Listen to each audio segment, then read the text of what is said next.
question, is President Biden risking World War III? The American president has given the go-ahead for Ukraine to use long-range weapons inside Russia.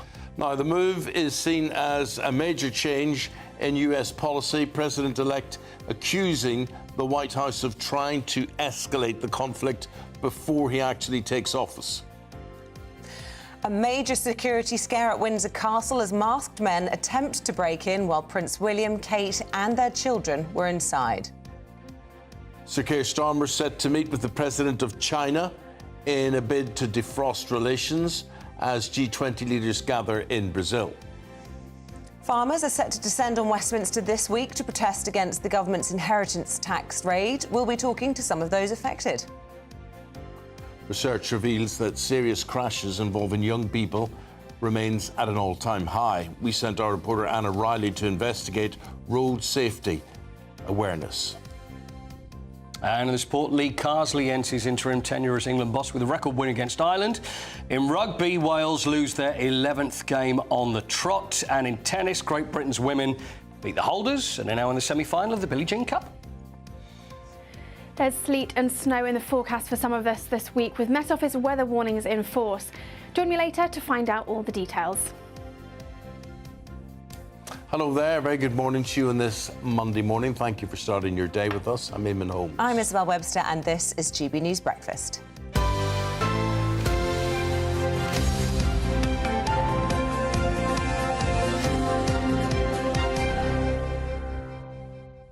I was very naughty last night. Oh, no. Stayed up to watch I'm a Celebrity. Oh, Did you? Oh, I didn't. What's the crack?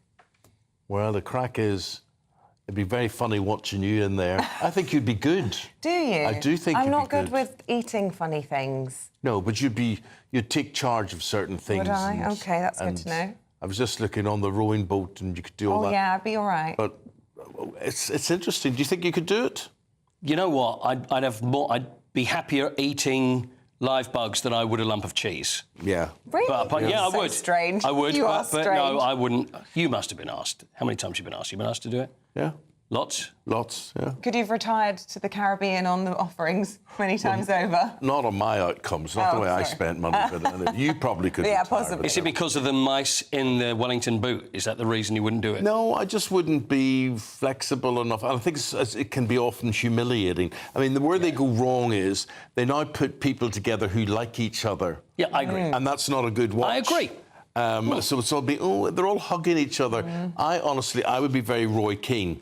Get off, it's your job, do it, So every time you see somebody, you're hugging and kissing them. A bit lovey-dovey. And you're thinking, oh. See, the problem is when you get reality stars get put into reality shows, they know how to deal with it because that's what they do. That's their bread and butter. It's when people who are not used to being filmed 24 hours a day is what makes it interesting, which what made it good at the show. Remember Darren Day and Rona Cameron back in the day, the first year, they were screaming at each... That's what I want. Entertainment. Everybody having a go at each other. They're also all on Ozempic, aren't they, this year? So they don't care if they're not eating. For the first time ever, they've been allowed to take in prescriptions, I believe. You're kidding. I've heard from a doctor friend of mine.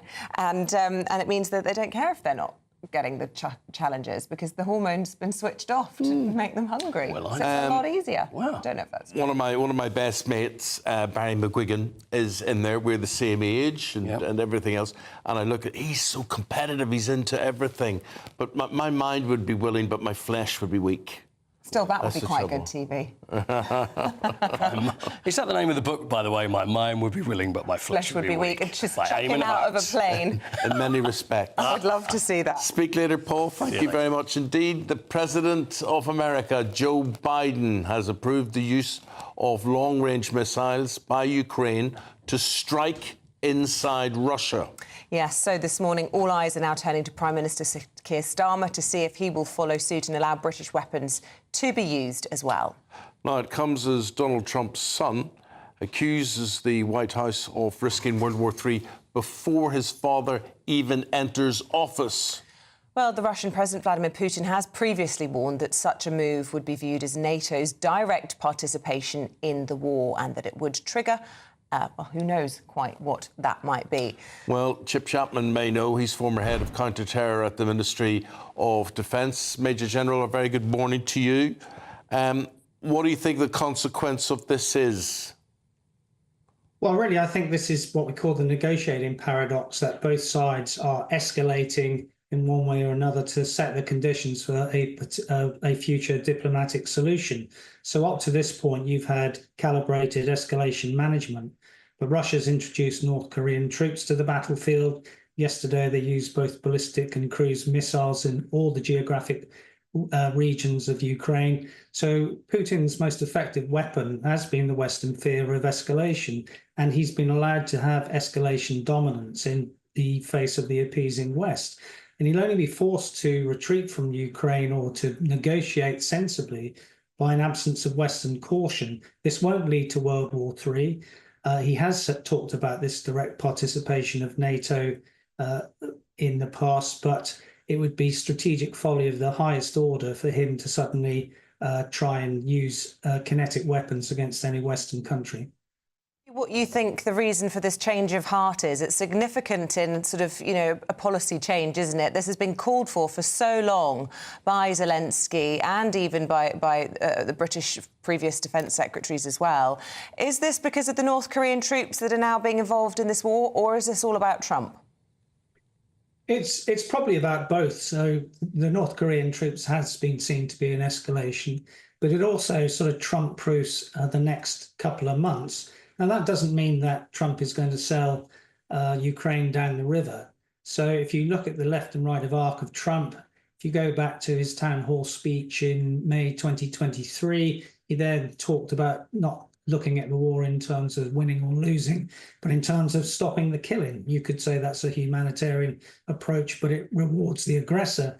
At the right of arc, there was a report in September this year, the Helsinki Commission, about US-Russia relations, which says when Trump understands the nature of Putin fully, and indeed the North Korean, Iranian, and Chinese potential involvement, and he's absolutely anti-Iranian, then he will go to a pragmatic realism approach, which has actually always been one of the foreign policy approaches of America anyway. Russia be too worried about this? I mean, they've had so much warning that this is going to happen. They've relocated troops, arms dumps, various things that may be attractive to strike at. So what is there left? If you're outside the radius the missiles can hit, they're not going to be overly worried, are they? Well, it allows Ukraine to do two things. Firstly, it pushes back the Russian staging areas and pushes back the Russian supply depots, or makes them more vulnerable. So that absolutely will disrupt the tempo of Russian operations. It may also allow the Ukrainians to knock out the air defense and electronic warfare systems, which would allow the Ukrainian missiles to go further. What it won't do, it won't impact on the cruise missiles and ballistic missiles, which are being fired by the Russians. 90% of those are launched from aircraft beyond ATACMS, the Army Tactical Missile System range that we're talking about. Goodness me. The timing of all of this, with the G20 getting underway in Brazil. Now, President Putin has decided not to go to that, presumably because there's a criminal case out for him if he travels overseas. But Sergei Lavrov will be there. Sir Keir Starmer will be there. How do you imagine that will play out? Well, I think that they will tell Lavrov that he needs to come to the negotiating table. The best way to have peace in Ukraine is for Russia to go back to Russia. It's always been the case that this has been a war of necessity for Ukraine and a war of choice for Russia. If Ukraine stops fighting, Ukraine is finished. If Russia stops fighting, the war is finished. That will be the message they will give. Thanks very much indeed for your analysis. Thank you, Eamonn. Thank you. Well, our political editor, Christopher Hope, is travelling with the PM to that G20 summit. It starts today, and he has this update. Another week, another globe-trotting trip for this Prime Minister, Sir Keir Starmer. This week is 11,000 miles to Rio de Janeiro in Brazil for a meeting of the G20 summit of world leaders. Top of Keir Starmer's agenda is Ukraine. He said to us he's wanted to shore up support, not least because it's 1,000 days since the start of that war with Russia on this coming Tuesday. Also, other issues. Keir Starmer meets with the President of China. On the agenda there is trade and trying to restore the UK's trading links to China, which grew so wobbly under the last Tory government. He'll also talk with other world leaders about jointly working to tackle migration. And to countries where migrants start out from, heading to the UK, he'll say he'll try and work with them to try and stop that happening, maybe on combined work on communication strategy and also other security measures. Christopher Hope, Cape Verde, Africa. OK, well, let's get the thoughts this morning of the former political editor at LBC, Theo Usherwood. Good morning to you. Should we start by talking about the meeting with Xi Jinping? Again, talking about policy shifts. This is a bit of a change of approach from the British government, which will upset lots of China hawks. But it feels, doesn't it, as though there's a bit of a calibration going on. You know, the world is feeling very unstable. Who's on our side? And obviously, Sir Keir Starmer very conscious about the economy as well. Yes. The last Prime Minister to meet Xi Jinping, by the way, was Theresa May back in 2018. There was obviously a significant freezing of relations between London and Beijing when we had the row, of course, over the 5G network and Chinese infrastructure.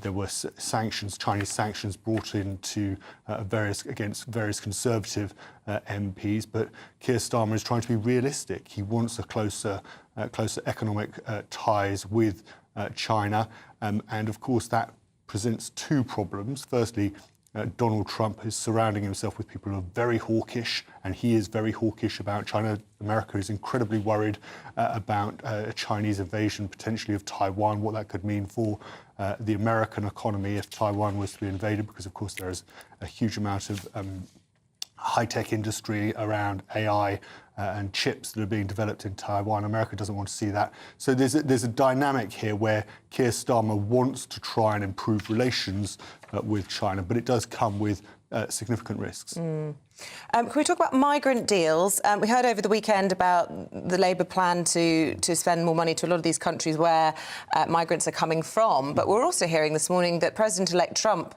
like the Germans, is now looking at Rwanda as an option. Yes. You couldn't make it up. No, and of course the infrastructure is there because we've already worked with the Rwandan government to set it up. I think what Keir Starmer is looking at a blueprint is what Giorgia Meloni, the Italian Prime Minister, has done, where she looked to North Africa, where there was a particular migration problem, migrants travelling across the Mediterranean to the southern coast of Italy.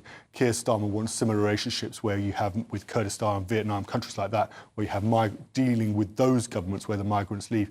Of course, Germany previously had looked at Rwanda. Now Donald Trump, it appears, is considering that country as a particularly, they know that both Scholz and Trump know that Rwanda is keen to do a deal, but Keir Starmer dismissed it within 2 days of office as being a gimmick, and he has insisted it is a gimmick that doesn't deter the migrants. Having said that, if you look at the numbers, the migration numbers this year, they're going to exceed those of last year. Goodness me. So that will be interesting. I mean, who is President Trump suggesting he would send to Rwanda? Are these people coming across from Mexico? Yeah, you would imagine that would be where they're trying to shore up the southern border with Mexico. This was a key issue in the election, and I think it's interesting that Starmer this weekend, that we saw the front page of the Sunday Times talking about migration, and I think it's interesting that actually previously, I wouldn't say that Yvette Cooper and Keir Starmer have been dismissive about the problem of immigration, but it isn't necessarily at top of their own agenda when it comes, when you look at other priorities like economic growth, relations with the EU, etc. But I think with the election of Trump, I think there's a lesson in there for the Labour government that if you don't deal with immigration, you are going to get punished. And Trump very effectively criticised Harris and the Democrats, of course she was vice president under Biden, for not dealing with the southern border. OK, Theo, appreciate the update, and we'll get back to you again later on in the programme. Thank you very much indeed.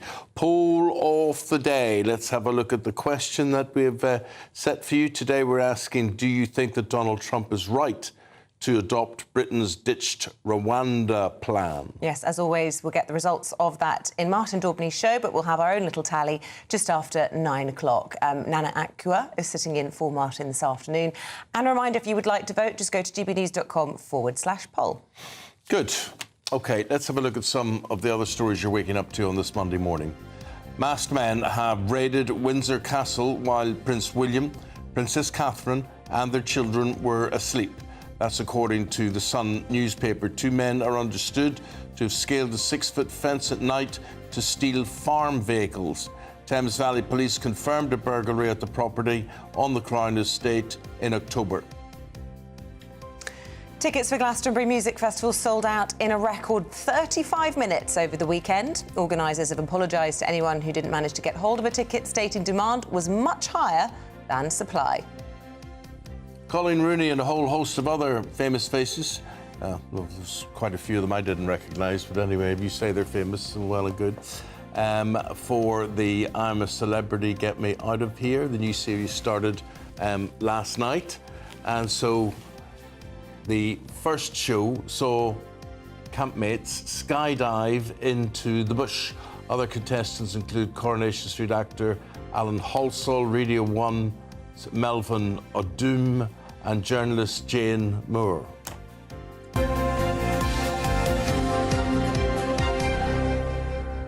Unlike you, I didn't stay up to watch it, but I did wake up to a group chat from some of my girlfriends saying, "Oh my goodness, what has Talisa done to her face? She's unrecognisable." Did you think that? I had it commented. Right, isn't that funny? Yeah.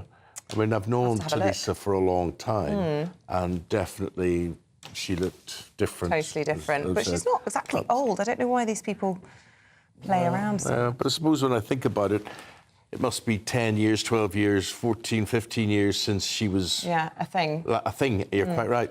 Though I thought the chemistry was quite good. There's a guy, a young chap, I think he's a Radio 1 DJ from Northern Ireland, forget what his name is, McGrath or something. Very funny, very, very funny, very good. I fancy him too. Oh dear, so you're going to be going to bed late every night for the next fortnight? Well, I liked it last night. If I hadn't have liked it and it went on to 11:15, oh my God. I wouldn't have stayed with it. But it was very funny. It was very good. And yeah. Well, if you tuned in, let us know what you thought about it last night, who you're sort of eyeing up for an early win as well. You can pretty much tell, I reckon, in the first 2 to 3 days who will be in the final 3, unless there's some late entries. There's a few extra people that pop in, but you can always tell who's a good egg. I would think Colleen Rooney will do well. Chance. Yeah, she's very likeable. Yeah, I think Barry McGuigan's got off to a great start, so I think he'll do well. And then the rest of them who you don't really know, one of them will do well. Yeah, there we go. Probably where it is. Here's Ellie Glaser. She's got the weather, and the weather's going to start or turn cold today.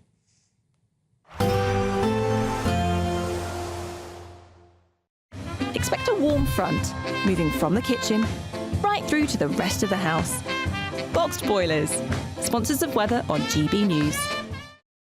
Good morning. Welcome to your latest GB News weather from the Met Office. So it's turning colder for many of us as we go through this week, with some sleet and snow in the forecast for some of us and plenty of blustery showers across parts of Scotland. These will continue throughout this morning, perhaps leading to some icy stretches through the morning rush hour. But further south, definitely a milder start to the day, plenty of cloud and outbreaks of showery rain around, these perhaps turning heavy across southwestern parts of England.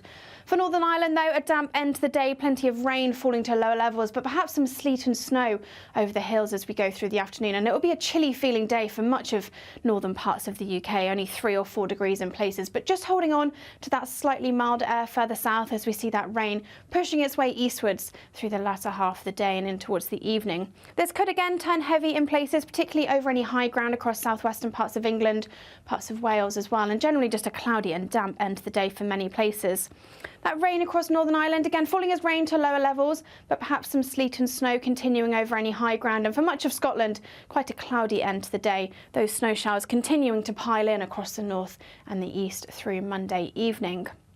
As we then go through the rest of Monday, that area of rain pushes its way eastwards, perhaps causing some disruptive sleet and snow across parts of northern England. It will mostly be falling as rain to lower levels, but we could perhaps see up to 20 centimetres of snow across the Pennines by the time we get to Tuesday morning. So do take care if you are travelling during the morning and keep up to date with the latest warnings on that. Further south, there could be some heavy showers and perhaps not quite as mild as it has been recently under all that cloud and rain. A chilly start for much of Scotland and Northern Ireland on Tuesday morning. Again, we could see some ice in in places, and there could just be some sleet and snow lingering along some eastern coasts through Tuesday afternoon. But for many of us, it will be a drier and brighter end to the day with plenty of sunny spells around, but with northerly winds, it will definitely be feeling colder than we've seen recently. Only 7 or 8 degrees in the south and perhaps only 3 or 4 degrees further north. Ooh, a chilly start will give way to a lovely, warm afternoon. Boxed heat pumps, sponsors of weather on GB News.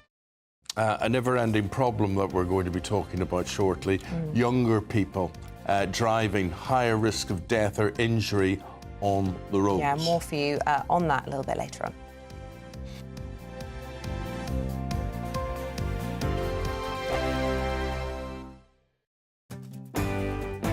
I'm Tom Harwood. This is GB News, Britain's news channel. This is Britain's Newsroom, where your voice matters. It's just astonishing. With expert analysis and honest opinion, we don't just keep you informed. We bring you unique perspectives you won't see anywhere else. Can't argue with any of that. When the news happens, it happens here. On Britain's Newsroom, weekdays from 9:30 a.m. Only on GB News. This is GB News, Britain's news channel. Online dating apps are still the go-to for millions of British adults, with 1 in 10 using them to look for a romantic connection. Yes, are you one of them? Let us know. But with many apps introducing subscription fees and complex algorithms, the world of online dating has never been harder to navigate. So who better to join us to discuss this than Mr. Tinder himself, Stéphane Pierre Tomlin. You have been dubbed Britain's best-looking eligible bachelor. Yeah, so this happened back in 2016. Got an email from Tinder, and it was like, "You're the most swiped man on Tinder." So just explain to us, for viewers who don't know, what is swiping? What does that mean on Tinder? Yeah, so on Tinder, the app, if you swipe left, that means you don't like the person in front of you, and if you swipe to the right, that means you like that person. Do you mind still being associated with that? It's a good thing. Well, it made me who I am now, and I love sharing how I was successful, and now I'm like a dating expert. What's your situation now? Are you with anyone? Are you still single, paying the bill? So I'm seeing someone at the minute. Things are going well, and I'm a dating expert, so I'm always giving advice to people. Does she know your title of most swiped? Of course, who doesn't? It's quite hard. It's quite hard being the most swiped man on Tinder because you get a label on you. So I find it harder than anyone else, to be honest. And where did you meet her? That's the big question. At an event. So not on Tinder? Not on Tinder, ironically. So for all that troubled online, it's actually a real life rendezvous. Which I mean, I have met people on Tinder in the past, and it has worked. Well, it didn't work, but yeah. I need to know how to do the famous Stefan Smolder. That camera is not a camera. That is your best friend, that's your lover. So you really smiles from the camera, so it goes like this.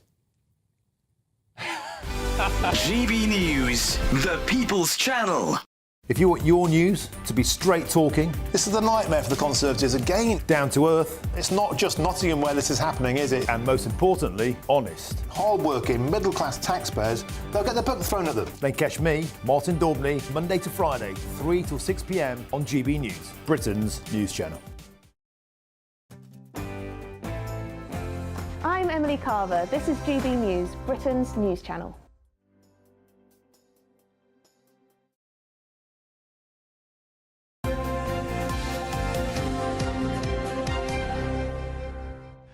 We want to talk about cars on the road, who's driving them and the consequences of that, because road accidents are now the leading cause of death amongst teenagers, and that's not just in Britain, that's across the whole world. Well, the AA says 80% of drivers underestimate the risk that driving actually poses to teenagers, and our reporter Anna Riley reports on the impact of those risks. Well, you see, I'm not sure that driving poses a risk to teenagers. Teenagers pose a risk to driving. And themselves, therefore. Yeah, because it's their attitude, their hormones, their lack of experience. And the only answer to this, which a lot of people resist, is testing. I just think you test, you qualify, you progress up that ladder. That's the way to do it. But anyway, let's have a look at what Anna has to say. More than 1,700 people die on UK roads every year.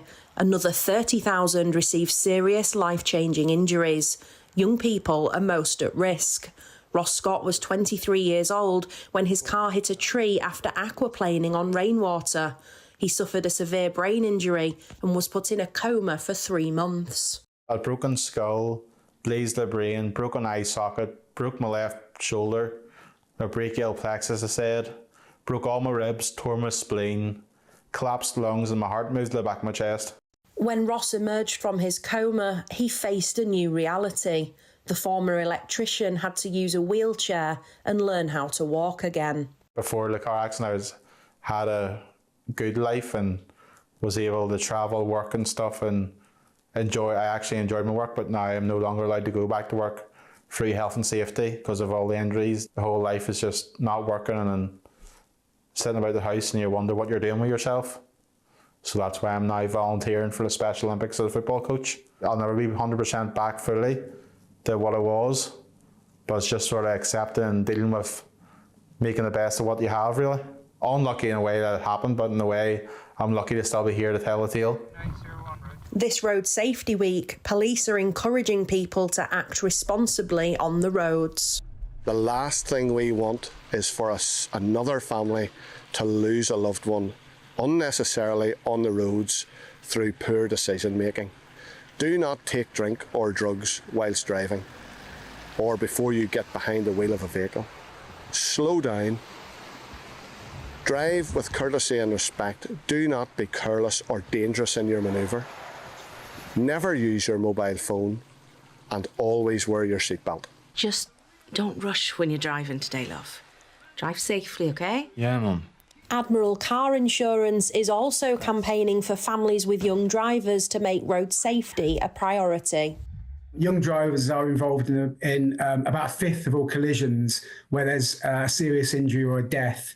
And our own claims data shows that drivers under the age of 25 are nearly twice as likely to make a claim for a crash involving serious injury than somebody over 25. So we just thought it was really important to try and do something to try and address driver behaviour amongst young people. Road Safety Week is the biggest campaign of its type and aims to reduce road deaths and injuries. Anna Riley, GB News. I couldn't wait to start driving. I couldn't either. But I was never a fast driver. I was. You were? I was a bit silly, I think, looking back. And it scares me when I think my own children. And it hasn't stopped.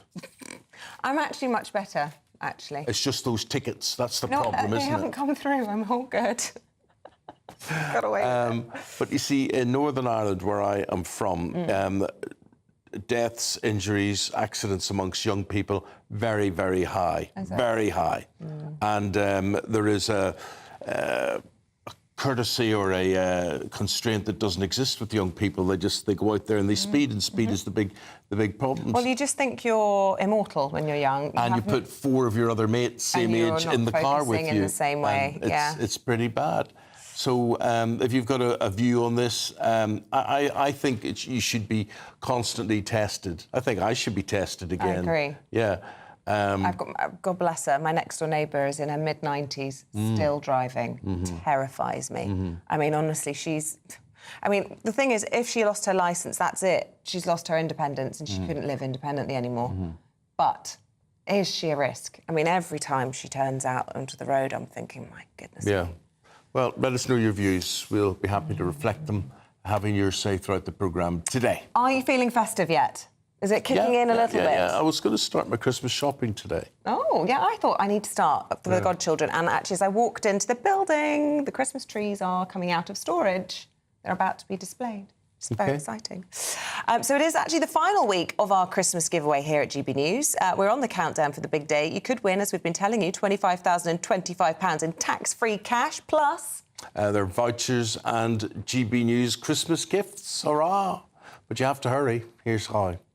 There's just 37 days until Christmas, and it's the final week to see how you could enjoy it on us. That's £20,025 in tax-free cash to make 2025 fantastic. £5,000 to spend on gifts for all of the family. £500 in vouchers to buy a slap-up Christmas lunch at your favourite supermarket. And finally, a GB News Christmas goodie bag. Plus, we're going to get it all to you in time for the big day. For another chance to win, call 0903 681 3232. Calls cost £2 plus your network access charge. Text cash to 63232. One entry costs £2 plus one standard network rate message. Or text bonus to 63232. 5 entries cost £5 plus one standard network rate message. You can enter online at gbnews.com/win. Entries start from just £2 or post your name and number to GB09 PO Box 8690 Derby DE1 9TT. UK only. Entrance must be 18 or over. Lines close at 6 p.m. on Friday. Please check the closing time if listening or watching on demand. Good luck. The sport right after the break with Paul. Please don't go away.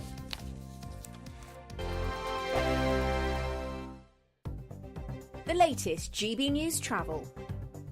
Good morning, I'm Russell Holding. In Murray, the A941 is closed each way at Lossiemouth for an investigation. It's been closed since yesterday afternoon. On Merseyside, the A565 is closed each way along Albert Road in Southport.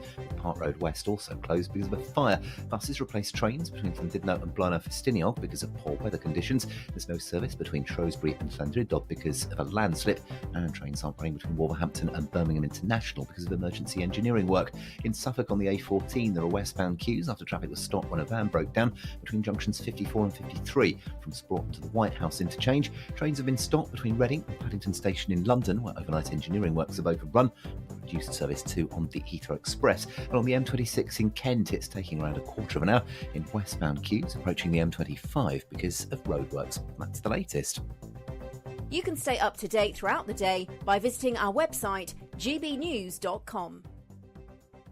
Sunday with Michael Portillo from 11, only on GB News. Australian chef David Thompson is opening a new restaurant, Long Chim. The name, which translates roughly as come and try, already has locations in Sydney, Perth and Dubai, and previously operated in Melbourne and Singapore. It marks a return to London for Thompson, whose Belgravia haunt Naarm closed in 2012. But that earned him accolades, including in 2002, the first Michelin star awarded to a Thai restaurant. So you've mentioned Bangkok there. What is your love for Thai food? Describe to us why you think Thai food is such a great cuisine. It's endlessly complex and satisfying. It just resonates on the palate. For me, as a cook, it offers a challenge. And the way that you cook it is you chase taste. You don't follow a recipe, you follow your sense of taste. And so with all these dishes that you'll taste today, but also in the restaurant that we're opening, it's all about a sequence of taste and seasoning that has some balance. What is this dish? This is something called gengari gung, which is an aromatic curry of prawns. Lovely looking prawns, yes. They're not too bad. And it's with something strange called water bamboo, which we found up in Chinatown just the other day. And it's a perfect accompaniment. I'll just take a little. Yes. Describe that perfect accompaniment to me again. Water bamboo. What is it? Water bamboo, yeah. And you would not know of it, because I didn't know of it that much either. And it tastes like a little bit of like young coconut meat. So it's perfect with these prawns and this curry. And what you need to have with this curry, because this is the way that Thai food works, an interplay of flavours. This little cucumber salad on the side, and that helps to bring out the spice and the sweetness and the savoury quality. I must say, all of this looks so lovely. GB News, the People's Channel.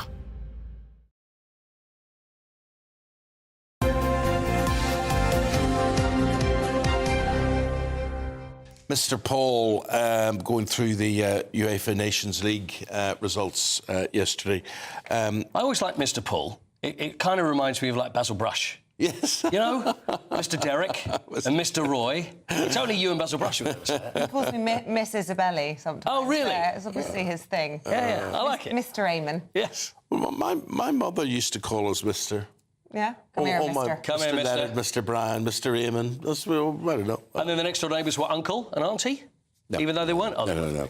I left the England-Ireland game when it was England 2-0. Oh, was it? Yeah. You don't know. And this 5-0. Yeah, it was 5. Yeah, it started off. Because Ireland played very well first half. They did, and although it was a bit lacklustre, the first half, it was kind of like the equivalent of Mike Tyson against Jake Paul. It was a bit like that. You know, it was a bit like there's nothing going on here, but there should be. Then the second half, much better. Harry Kane scored with a penalty. This after Liam Scales from the Republic of Ireland got sent off. So then they're down to 10. Oh, yes, that's what happened. That was the difference, yeah. It went extremely well for England. 4 goal scorers who have never scored for England. You've got Anthony Gordon, Conor Gallagher, Jared Bowen and Taylor Harwood-Bellis, who is a player not many people have actually heard of. Well, there's quite a few of them yes, I haven't heard that's of, right. I have to say. Southampton defender and also the future son-in-law of Roy Keane as well. Yes, and How he about scored, that? yes. And against the Republic of Ireland, what are the chances? Yes.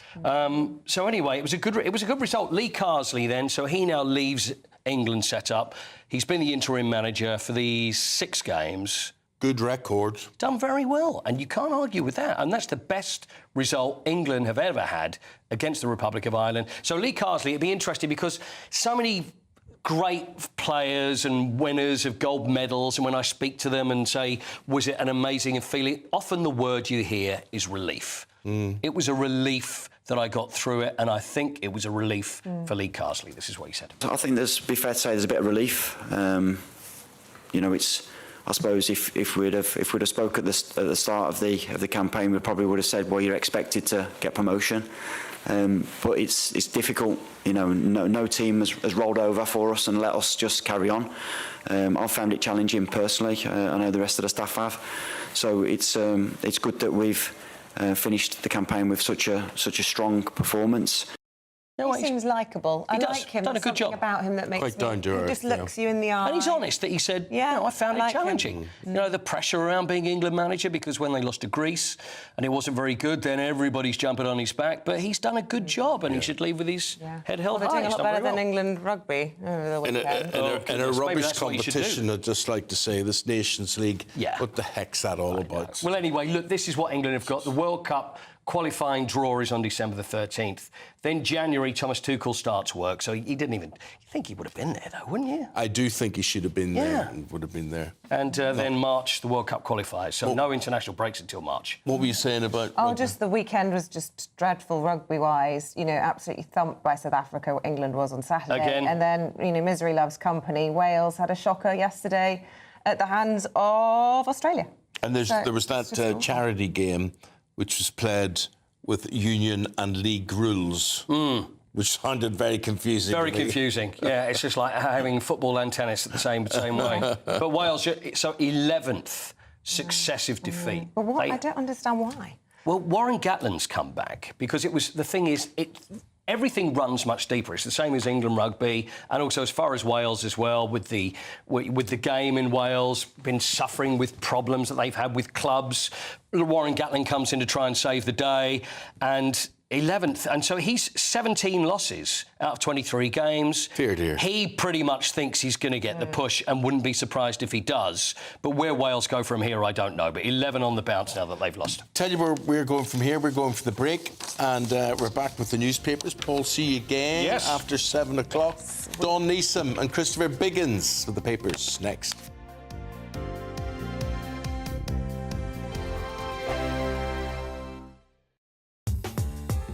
I'm Christopher Hope. From pop stars to politicians, I'll interview anybody in a pub who's got a political opinion. Join me every Friday on Spotify, Apple Podcasts, YouTube or gbnews.com, or wherever you get your podcasts.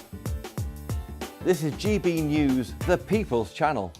Headliners. Tomorrow's papers tonight, every night from 11 p.m. Telegraph now with bra news. And Lewis, do you remember when you took your girlfriend for her first fitting? This is M&S Trans Row. I've got a youngish girlfriend. But she was youngish when you first met her 20 years ago. Yes, stay young. I don't know. I don't even want to read it. It's so pervy. It sounds pervy. If I think it's pervy, it's probably very pervy. Okay. It says it's first bras for young things. They can't even say young girls. Well, let's have a look at it. It is it's upsetting. Smart, strong, supported. First bras for fearless young things. So this has been picked up. Actually, Bev Turner from GB News. Took a photo of it, put it online, it's created a bit of a furore. First of all, those kind of bras are basically unnecessary. They were, when I was that age... Wearing your bra? Yeah, those bras, they used to call them training bras, and I don't know if they really were necessary at that time because they didn't have like. You've really got to the heart of this, haven't you? This is the one time I'm not going to interrupt you. Yeah, it's not. No, they're not really necessary. It's like it's not. Because otherwise... So really, this is a non-story. Okay. Well, I think it's... I don't know. I mean, there was a little bit of me that was kind of like, pick your battles. Is this the hill to die on? I don't know. The young things, they're saying I would say it's a dodgy advert anyway, it feels like, because saying young things feels like... It's as it says here, like objective. It's sort of saying that they're objects. Yes, but this is my point about the West. Like, are you aware of a company called Pretty Little Thing? Do you know what I'm talking about? Like, one of the major brands for young women in this country is called Pretty Little Thing. I just think that's hilarious. Where were the feminists when they named that? So you go on the tube any day of the week and it says Pretty Little Thing, and there's these women in tiny dresses, and I don't know. GB News, the People's Channel. In the GB Newsroom, we bring you the news as it happens. With our team of dedicated journalists across the UK, we're ready to keep you up to date with what's happening every half an hour, every single day. Bulletins here on GB News, the People's Channel, Britain's news channel. Nightmare commute? Kick it up a gear with GB News Radio. You can listen online and on DAB+ and on the GB News app. We're also on TuneIn and the Radio Player app. From the school run to rush hour, get revved up with GB News Radio.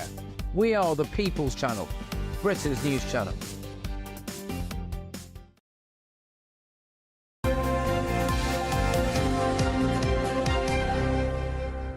We've got Don Neeson and we've got Christopher Biggins. They've got the papers in front of them, and one of the stories is in the Mail, guys, and it says, being cynical is very bad for your health. Not just bad, but very bad for your health. I would have to say... You're a bit cynical about this. Oh, I would say, yeah, I'm cynical, yeah. I am a cynic, I would say. I'm a cynic, I'm afraid. Right, OK, well, I think we're all... I mean, Biggins and I were very, very cynical about this as well. It's a study that's been done in California. You won't be shocked to hear.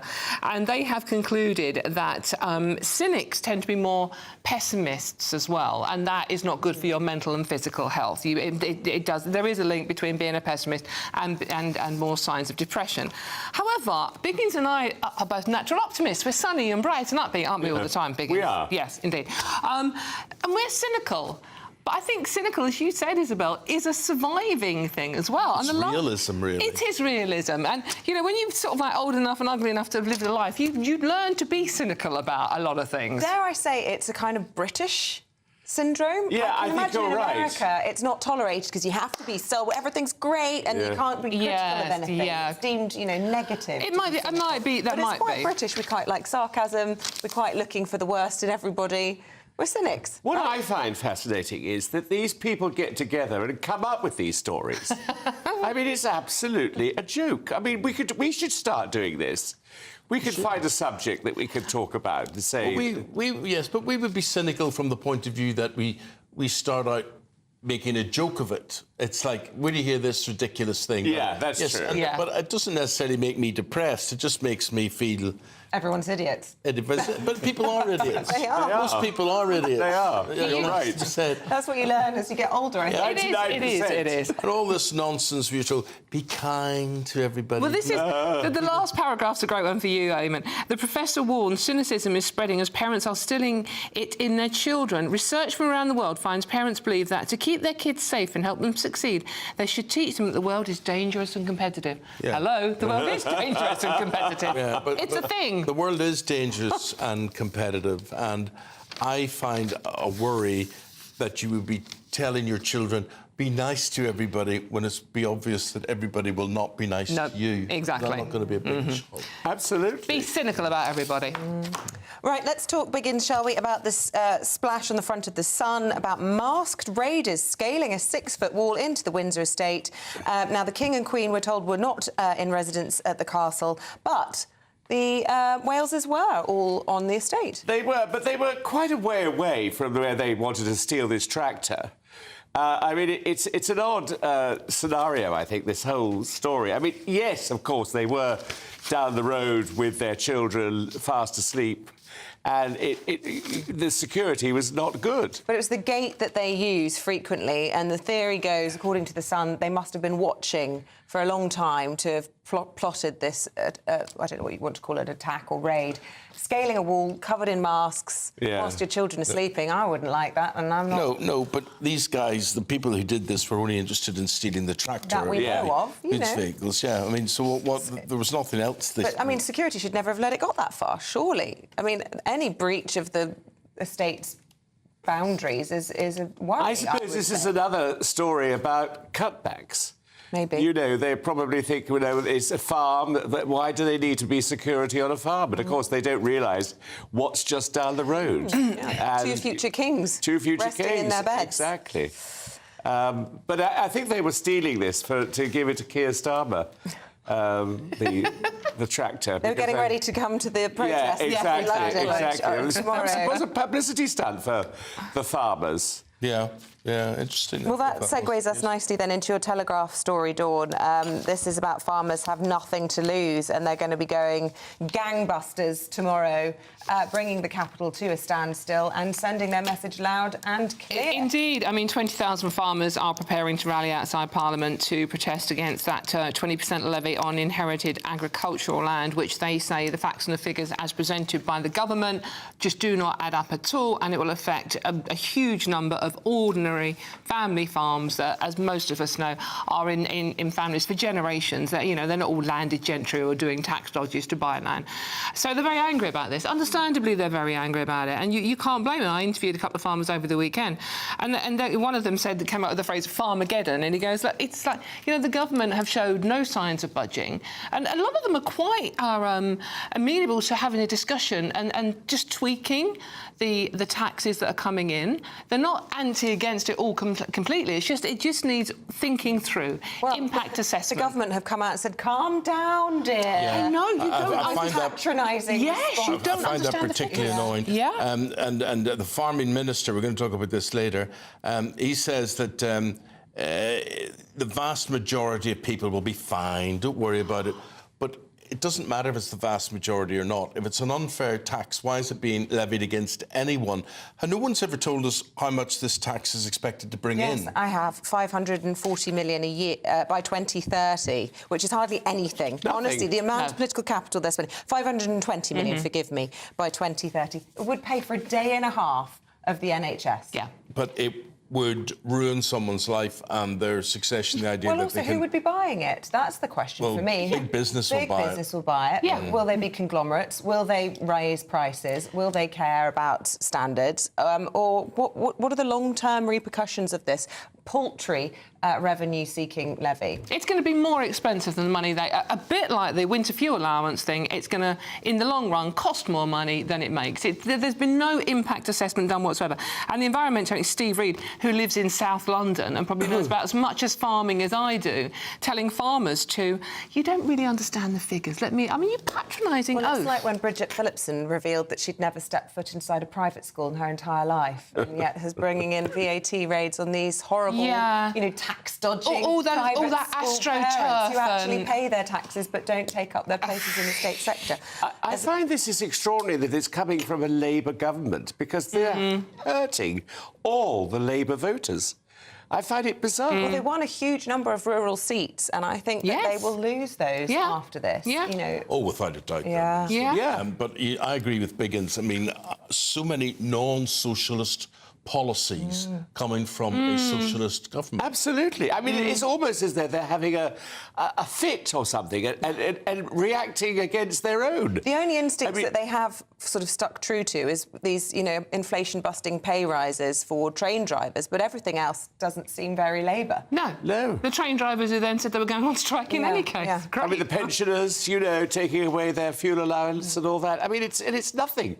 And I just don't understand their mentality. Well, it's interesting. I'm in a bit of a dilemma about the National Health Service, because we obviously are not paying enough into the National Health Service, and yet we're paying a huge amount. And where does that stop? When will it be enough to pay the bills for the National Health Service? and at what stage? Where does it go on to? Yeah, 50% of government expenditure is spent on the NHS. Yeah. I don't think... It could be 100%.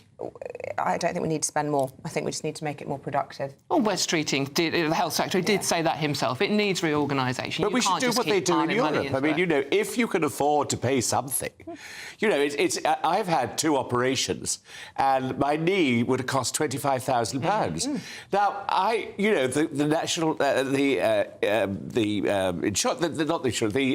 national health paid for that. I went on national health, but I could have afforded to pay There should be a tax £5,000. incentive for somebody like you to not use the NHS and go into the private sector, which is what they do in Australia. Yes. And, you know, that brings me back to the private school thing. You know, you should be giving tax incentives, and there is talk now about whether the Conservatives should go further if they win power back, is not to just reverse this VAT on private school fees, but actually to give a tax incentive to these parents who aren't paying, taking up their spaces in the state sector. It's all linked, isn't it? Has anyone asked Keir Starmer why he's doing this? That would be a wonderful question to ask him. Do you think he'll give you an honest answer? But he'll say things are broken. The National Health Service needs more money. I bet he'd go, it's the Conservatives, they were in power for 14 years. That's his answer to everything. Say that, yes. We're fed up with that. I saw these figures last week, which says that a third of all births in this country are from people who don't live here. Of people who are born outside here, do not live in the UK, come here, have a baby. A third. Yeah, well, when I was on the Labour ward in a city hospital in London with both my children, I was the only English-speaking girl in a ward of 8. There were no other... So why? Why is this people come in to have their babies and then... Well, why is it allowed to happen? It's just... It shouldn't be. I mean, that was referring to people that sort of like are non-British by birth but live here. But the health tourism thing is a huge thing. I mean, people do literally. I mean, they deny it happens, but if you talk to anyone that works in a hospital, people do come in here, give birth, get treatment for other things, and then go home. They're meant to be charged, and they're not. It's disgraceful. That's why the National Health is in such a dire straits. I suppose at least the one thing is that, you know, maternity services are worse than they've ever been in 20 or 30 years, and a lot of women are walking around with life-changing injuries from giving birth in the NHS. And it is the women that are suffering, and this is the thing, we're pouring more money into it, and it's not getting any better. All right, did any of you watch I'm a Celebrity, Get Me Out of Here last night? Full confession, I fell asleep. Did you? Sorry. I didn't either. I was like... This is I know, but I'm sort of fed up now. You know, it's year in and year out. I think it's quite a good group this year. You know, I think it's... And I tell you who I think seems to be rather good is Colleen Rooney. Yes, I think she's going to win. Yeah, I think she's going to win, too. And, of course, she's... I didn't realise how clever she was. She invested in a company which is bringing now dividends, huge dividends to her. She's going to be richer than her husband, which is saying something. What company did she invest in? It's pharmaceutical, I think. It's medical. It's like medical insurance, and she's very clever. You mentioned Colleen may do very well in it. There's a Radio 1 presenter called Dean McCulloch, who's very camp and very, very funny. He's from Northern Ireland, and I thought he was good. He caught my eye. Is that who your money's on then, Eamonn? No, Barry. I think Barry... Yeah, because you've got your friend in there, Barry, haven't you? Yeah. I'm obviously Team Jane Moore. I mean, the fellow tabloid journalist. So. She'll be terrific. Yeah, she's great. I mean, she's a good girl. She doesn't suffer fools, and I don't think she'll win, though. I don't think she would. Journalists never win. Yeah. What was the... Dean is a comedian, is he? No, he's a Radio 1 presenter. DJ. Oh, right. Right. But it's been very interesting. This is like moved on to Wagatha Christie in the jungle now as well, because the Sun have signed up Rebecca Vardy to write a column, and it's hard hitting straight away. Some of the things she's saying about Colleen are... She needs to get over it now. Absolutely, honestly. she does. She's lost. Yeah. Forget about it. But she's not going to. Forget about it, but she's still going to pay millions. Can't really forget about it, can you? Yeah, she's got another tax bill coming in. I didn't see it, but what did Talisa's face look like? Because I have to say, both Eamonn and I received comments from other people saying, what has she done? I think we're going to be careful with Talisa. She's suffered quite a lot of physical and mental health issues over the past few years. So, you know, and I hate women that criticise other women. And as you say, Isabel, there's a lot of it on social media. But no, good for her. I mean, look, she's in there. She's in recovery from sort of like, you know, being in a bad place mentally. So good for her. Go for it. Yeah, fair enough. She had... she was wearing trousers last night that had, I don't know, something from her waist to her ankle. If you didn't see it, you'd have to have seen it, but she couldn't walk, basically, through all this. But I suppose it's fashion. Guys, thank you very much indeed. How long is it since you were there? I think it's 12, 14 years. Wow. Amazing, isn't Well, it feels like yesterday. I It bet. does. And you won, didn't you, Biggins? I mean, you were I'm the king of the jungle. Yeah, babe. Still You have are. to bring in all your, King of the jungle. finery. Thank you very much Eamonn indeed, started guys. We'll be singing. back again in 45 minutes' time. Here's the weather.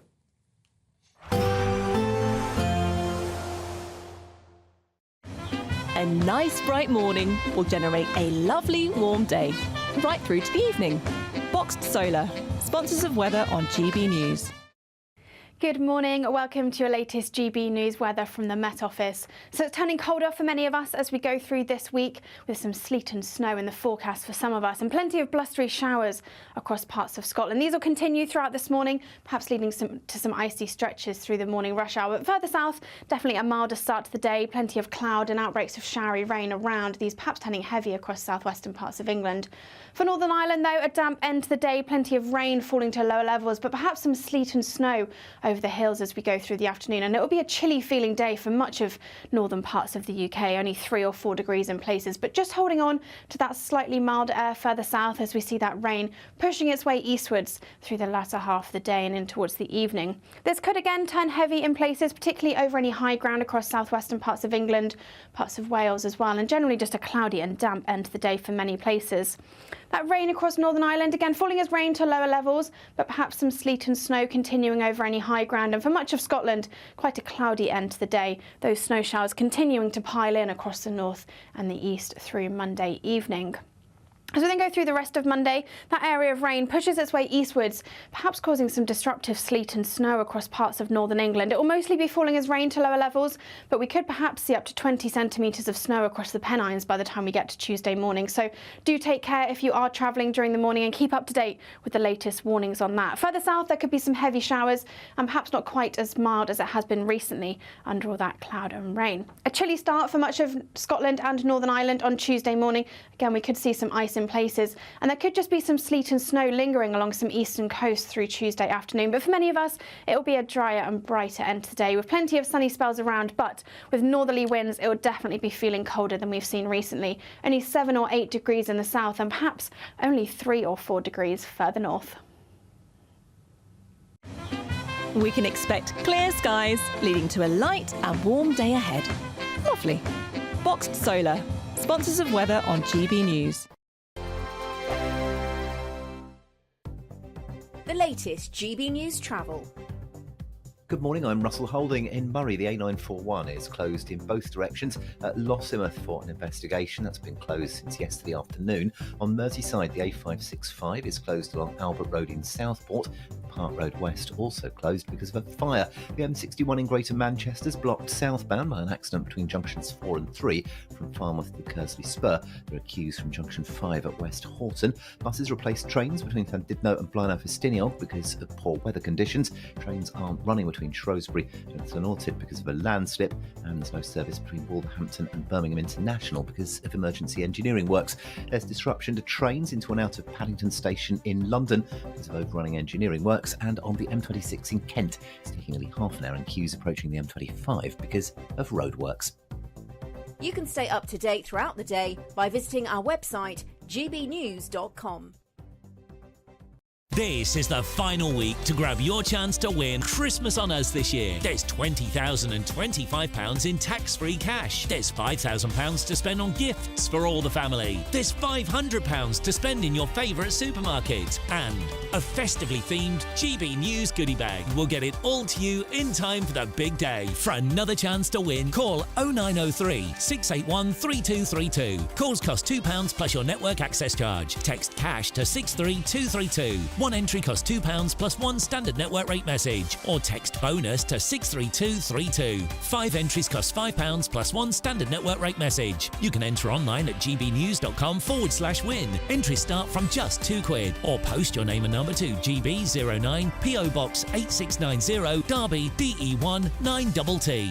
UK only. Entrance must be 18 or over. Lines close at 6 p.m. on the 22nd of November. Please check the closing time if listening or watching on demand. Good luck.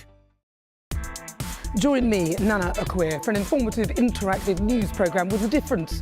It's fun. No, he didn't say that, Dave. I'm so surprised. I think there's an element of truth to that. Join me from 3 p.m. every weekend, only on GB News, Britain's news channel. If you want your news to be straight talking... This is a nightmare for the Conservatives again. Down to earth. It's not just Nottingham where this is happening, is it? And most importantly, honest. Hard-working, middle-class taxpayers, they'll get their book thrown at them. Then catch me, Martin Daubney, Monday to Friday, 3 till 6 p.m. on GB News, Britain's news channel. Every Saturday, 10 till 12, we'll bring you all of the news that you need to know. We'll also remind you that there is so much to smile about. It's my favourite time of the week. I get to relax, enjoy some light-hearted stories, and let Ellie teach me about fashion too. That's Saturday Morning Live, every Saturday, 10 till 12. Only on GB News, Britain's news channel.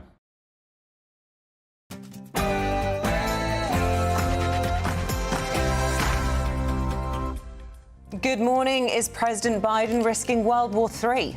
The American president gives the go-ahead for Ukraine to use American long-range weapons inside Russia. The move is seen as a major change in US policy, with President-elect Trump accusing the White House of trying to escalate the conflict before he takes office. A major security scare at Windsor Castle. Masked men attempt to break in while Prince William, Kate and their children were asleep nearby. Sir Keir Starmer is set to meet with the president of China in a bid to defrost relations with Beijing as G20 leaders are gathering in Brazil. Farmers are set to descend in Westminster to protest against the government's inheritance tax. We'll be talking to some of those affected. Research reveals that serious crashes involving young people remains an all-time high. Our reporter Anna Riley has been finding out more as today marks the start of Road Safety Awareness Week. And in sport this morning, Lee Carsley ends his interim tenure as England boss with a record win against Ireland. Scotland play in Poland while Northern Ireland are in Luxembourg tonight. And in tennis, Great Britain's women beat the holders and are now in the semi-final of the Billie Jean King. Shall I do that again? The Billie Jean King Cup. Thank you. It's a tongue twister. It is. There's sleet and snow in the forecast for some of us this week, with Met Office weather warnings in force. Join me later to find out all the details. Very good morning to you on this Monday morning. Whatever you're doing, you're very welcome. I'm Eamonn Holmes. I'm Isabel Webster, and this is GB News Breakfast.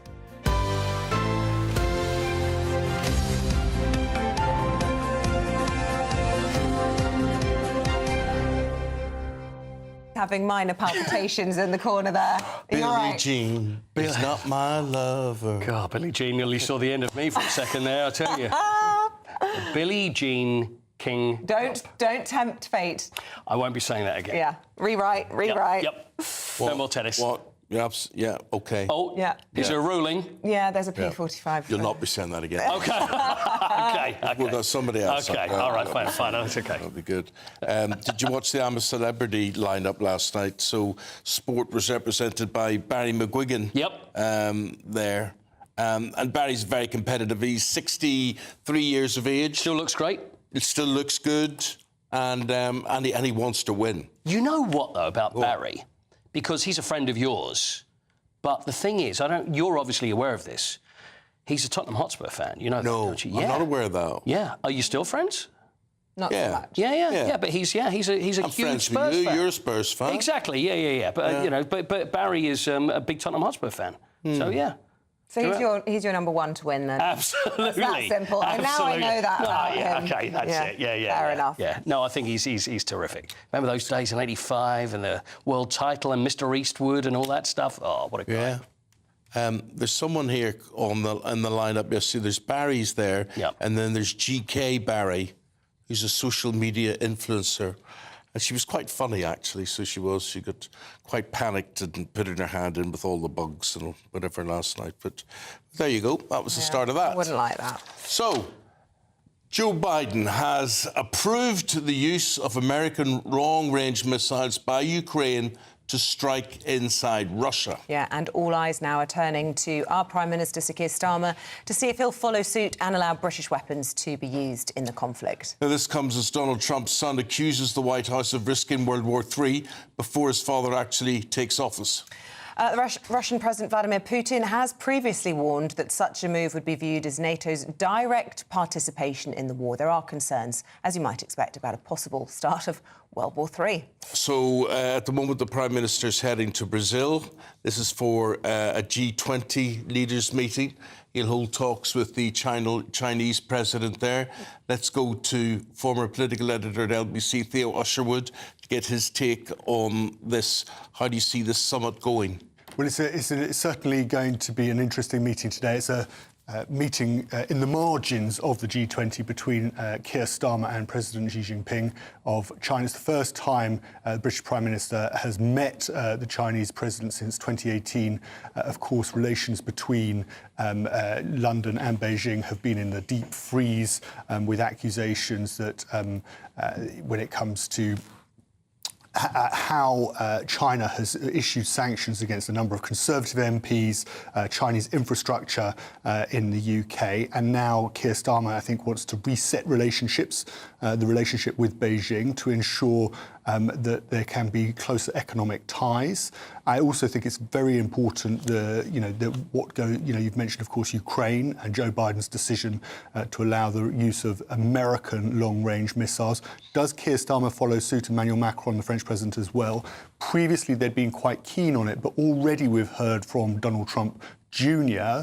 Accusing Biden of escalating to possibly World War III, of course, 2 months before his father takes office, and whether Keir Starmer is so confident that he now wants to let Ukraine use Storm Shadow missiles, which are the British-made versions, in Russian territory. I'm not so sure that the Ministry of Defence and the Prime Minister will be rushing to allow Zelensky to use these missiles in Russian territory, given, of course, there's going to be a change in office and the Ukrainians are not going to have American cover as they previously did under the Biden administration. It's interesting because we had this former head of counter-terrorism, Chip Chapman, on an hour ago, and he was saying that this is a precursor to things, actually wrapping up, possibly the end of the escalation, rather than him seeing it as the start of World War III, because he sees this as an escalation on one particular side, and he thinks finally it might stop the sabre-rattling coming from Putin in its tracks and could expedite the end. Zelensky has even said he thinks that the end is more likely to come now that Trump is coming in. So, could we see a positive spin in all of this? It's a very good point, and the idea is that if there is this escalation now in these 2 months, Trump can come in and then say, listen, let's bring this to a close. But the question is, Trump has vowed to end the conflict, the war, but he hasn't said exactly how he's going to do that, and whether that is going to mean that part of Ukraine is, in effect, annexed off into Russian territory. But you're quite right to make that point, that actually this could be seen as, by giving the Ukrainians this ability to strike into Russian territory, as Chip Chapman was saying, it won't be against Russian batteries, which, of course, are firing missiles into Ukraine, but it will be against depots as well. Then it could be the precursor to hopefully some good news in that conflict coming to an end. Putin would have had a seat at the G20 had he chosen to accept it, but there is an international arrest warrant out for him. So he sent Sergei Lavrov, his embattled foreign minister, in his place. How will that go, do you think? First time, I think, that Sir Keir Starmer will be meeting him, for example? Yeah, I'm not sure. The relationship between Moscow and London is very difficult at the moment. I don't think there is going to be certainly not going to be a bilateral meeting. I don't think there are going to be any meetings in the margins. And I think that's why, China was previously seen, if you're going back 3 or 4 years, as being in the same box as Russia, North Korea and Iran. What I think Keir Starmer is, and London under this new Labour government is looking to do is actually to take China out and recognise there needs to be a relationship with them. When it comes to Russia, of course, given what's happened in Ukraine, that's very different. Whether we see, if there's a peace deal, that actually Donald Trump tries to bring, by bringing about an end to the conflict, that there can be future relationships with Russia, that remains to be seen. But for the time being, I think Russia is seen as a hostile state to the UK, and I don't think there'll be any talks between Lavrov and Keir Starmer at all at this meeting. This turning towards President Xi Jinping, as you say, the red carpet was rolled out under Osborne and Cameron, and they gave him a full state visit and all the bells and whistles, and things have sort of been dialed down. Is this a sign, dare I say, of the desperation coming from Sir Keir Starmer? Not only is he pretty much permanently out of the country, globetrotting, it feels, but looking to China to help boost our economy, when it seems he's doing so much self-inflicted harm at home, not least this farmers' protest, which he's going to completely miss tomorrow in Westminster. There are concerns about it. I mean, if you tally up all of his trips, I think it equates, I saw a number recently, I think he spent 15 entire days on a plane. He's been to Samoa, to the Commonwealth Heads of Government meeting. He's been around, we went to Azerbaijan to COP29. He has been around the world. And there's a slight feeling that, hang on a moment, there are domestic problems at home. Potentially, we're going to have a significant protest in London tomorrow for the farmers, against the changes to the budget. And actually, is there now, get these trips out of the way, and actually he needs to concentrate on domestic issues quite quickly. OK, thank you very much for that, Theo. The time is... I can't see what time is. 9 minutes? Yeah, 9 minutes past 7. Yes, our poll of the day is, do you think that Donald Trump is right to adopt Britain's ditched Rwanda plan? So this means that he would be saying, make a deal with Rwanda, send unwanted migrants there the way we were going to. We let you have your vote, have your say, and then we'll bring you the results throughout the day. So stay tuned for that. Yeah, and we'll have our own little tally of what our breakfast viewers think just after 9 o'clock. To vote, go to gbnews.com/poll.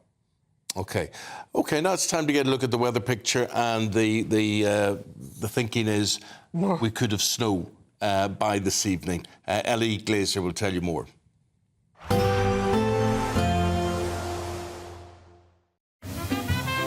Heavy showers first thing will be followed by a warm, cosy day.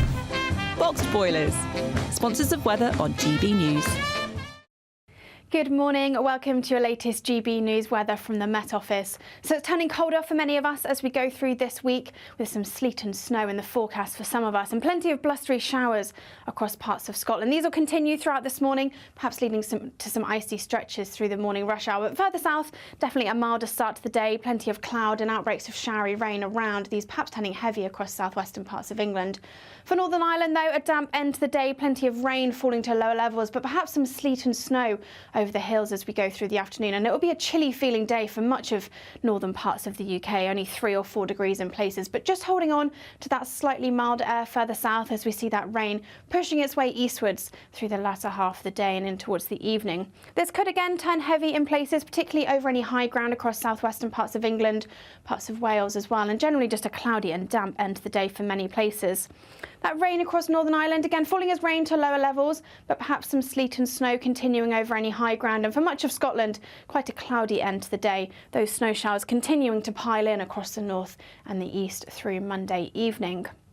As we then go through the rest of Monday, that area of rain pushes its way eastwards, perhaps causing some disruptive sleet and snow across parts of northern England. It will mostly be falling as rain to lower levels, but we could perhaps see up to 20 centimetres of snow across the Pennines by the time we get to Tuesday morning. So do take care if you are travelling during the morning, and keep up to date with the latest warnings on that. Further south, there could be some heavy showers, and perhaps not quite as mild as it has been recently under all that cloud and rain. A chilly start for much of Scotland and Northern Ireland on Tuesday morning. Again, we could see some ice in places, and there could just be some sleet and snow lingering along some eastern coast through Tuesday afternoon. But for many of us, it will be a drier and brighter end to the day, with plenty of sunny spells around, but with northerly winds, it will definitely be feeling colder than we've seen recently. Only 7 or 8 degrees in the south, and perhaps only 3 or 4 degrees further north. Expect a warm front, moving from the kitchen right through to the rest of the house. Boxed boilers, sponsors of weather on GB News.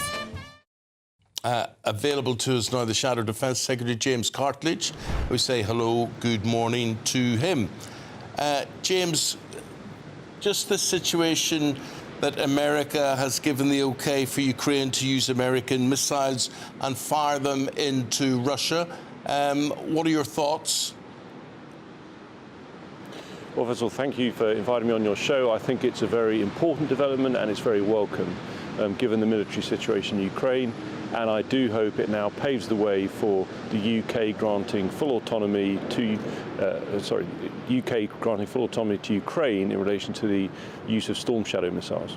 Can I ask you, though, because, this has been called for from certain wings for a long time, not least Zelensky, but the comments coming from Moscow have been very, very clear that this will be viewed as direct involvement of a NATO country, which they have said will result in, a very extreme retaliation. There will be people watching this morning, hearing you saying this is a welcome development, thinking, really? Isn't this going to lead to World War III? Well, Russia invaded Ukraine, wholly unprovoked, illegal invasion, a dictatorship invading a democracy. So it's been the right thing to do to not be directly involved in Ukraine, but to support them in whatever way we can in terms of providing munitions. That's helped Ukraine to check their advance. But there's been a major development. We talk about escalation. Imagine how the Russians would feel if 10,000 NATO troops were now in Ukraine supporting them. The fact is 10,000 North Korean troops have been deployed into this battle. We understand from the US State Department they've been injected directly into the fight with Russia. That is a major strategic development, and I think in those circumstances this decision is justified.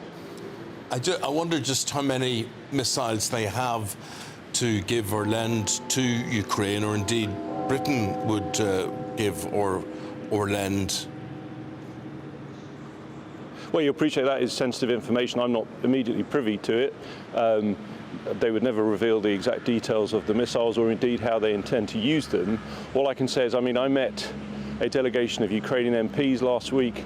It was terribly tragic, first of all, to hear firsthand about the slaughter of civilians, the bombing of civilian infrastructure. None of this is necessary. It's a wholly unprovoked, illegal invasion by a dictatorship of a free, sovereign democracy. And so I said to them, what do you need?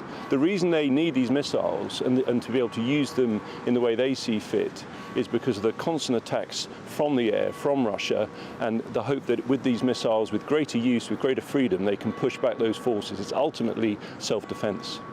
You say that this change in policy by Biden is a result of the North Korean troops getting involved and that being an escalation, but others, including Donald Trump's own son, think this is all about the election of President Trump, who will be coming in at the end of January. He's described this move by the White House as that of imbeciles. So you disagree with the Trump administration on this?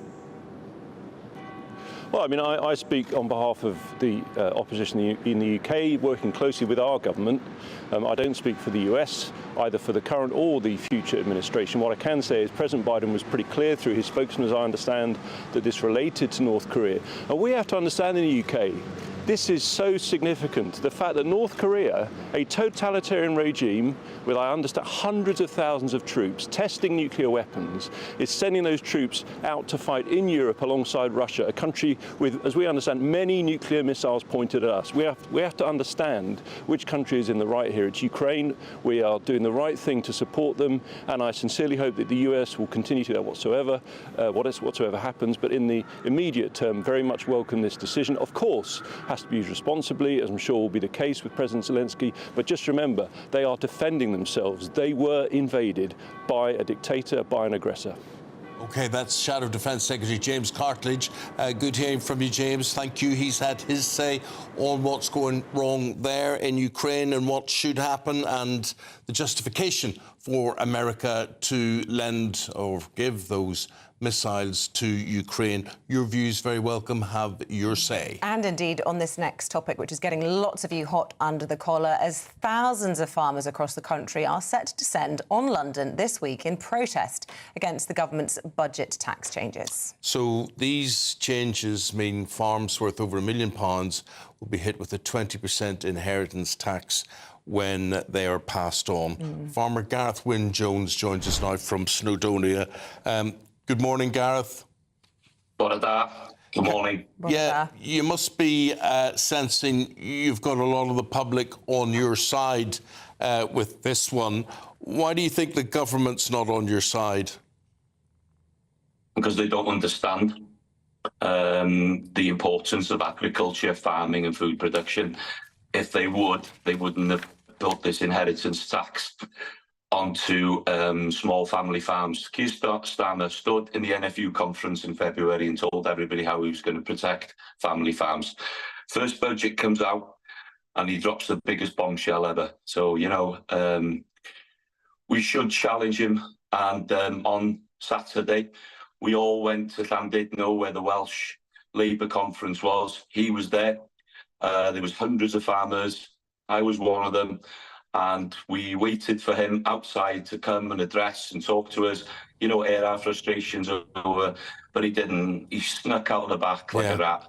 Really, really poor form. Do you know what? He's spending more times on airplanes all over the world instead of sorting out the problems he's got in this country. And I'm telling you something, there is some big problems coming up from food shortages. And the biggest worry for us as farmers, honestly now, is to be able to feed the poorer people in society. And that is going to be a problem, you know? Gareth, honestly, words fail me here, because these politicians, whatever party, pre-elections, they will be at your conferences, they will beat the drum, they'll say they are the friend of farmers, whatever. And all along, I look at this and I think, prove it. Where have you ever been friend of farmers? And they will say today to you, we don't know what you're complaining about. The farming minister, he actually says the vast majority of people will be fine with this. So we say, what are you moaning about? What are you groaning about? Let's put some numbers into the machine. So Rachel Reeves said that it'll be about 20% of farmers will be affected.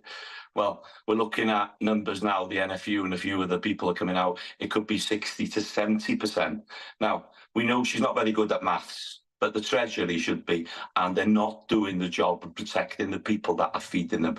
And we are going to have serious problems in the future, in the foreseeable future, with food shortages, because as an industry, as farmers, our job is to produce food affordably, seasonally, healthy, nutritious food for everybody in this country. Now, if we have a 20% increase on this inheritance tax, we're going to have to get it from somewhere, you know? So the only way we can do it is to add onto our produce. And once that produce is at 20%, the poorer people in society are going to struggle. And as we've said this week, you know, we've asked people to hold back a little bit on food. Not everybody, you know, not all the milking farmers, not all the chicken farmers, but I won't be selling any lamb or any beef this week. I can do that for a week. But this is not to make people hungry. This is to show what's to come in the future. And this is what government are doing to us. And this is what government are doing to the general public. And the public will understand when the shelves are empty, but government won't, because you remember the toilet roll fiasco. You imagine if that happened when food's not on them shelves for people. And we're seeing, you know, problems globally with food production. The last thing you want to do is bite the hand that feeds you. And that's what government are doing. Let's build a better Britain on our belly. Let's get behind, support British agriculture, get behind it. And the general public I just wish to God that the governments would start listening to us and start understanding our problems. Gareth, just very quickly, because I know you're miles away up in Snowdonia, will you be driving a tractor or any other similar kind of farm machinery down to the capital this week for the protests? It's a little bit far for me, but I'm jumping on a train tomorrow morning, first thing, and I'll be in London for about 9:30. Showing my support. I'm going to be doing a few interviews down there as well. But, you know, we've got to show our support to you know, our counterparts here. Solidarity, Llandudno is amazing. The people that came out of the streets and the shops, the hairdressers, the fish and chip shops, clapping and cheering, getting behind us was unbelievable. And that's what's making it all worthwhile. I just wish that our government would even talk to us. Well, I hope you talk to us tomorrow while you're down there, Gareth. Really appreciate your time this morning. Cheers. Thank you. Thank you very much indeed. Right, the Great British Giveaway, the Christmas competition. Have a go. There's just 37 days until Christmas, and it's the final week to see how you could enjoy it on us. That's £20,025 in tax-free cash to make 2025 fantastic. £5,000 to spend on gifts for all of the family. £500 in vouchers to buy a slap-up Christmas lunch at your favourite supermarket. And finally, a GB News Christmas goodie bag. Plus, we're going to get it all to you in time for the big day. For another chance to win, call 0903 681 3232. Calls cost £2 plus your network access charge. Text cash to 63232. One entry costs £2 plus one standard network rate message. Or text bonus to 63232. 5 entries cost £5 plus one standard network rate message. You can enter online at gbnews.com/win. Entries start from just £2, or post your name and number to GB09 PO Box 8690 Derby DE1 9TT. UK only. Entrance must be 18 or over. Lines close at 6 p.m. on Friday. Please check the closing time if listening or watching on demand. Good luck.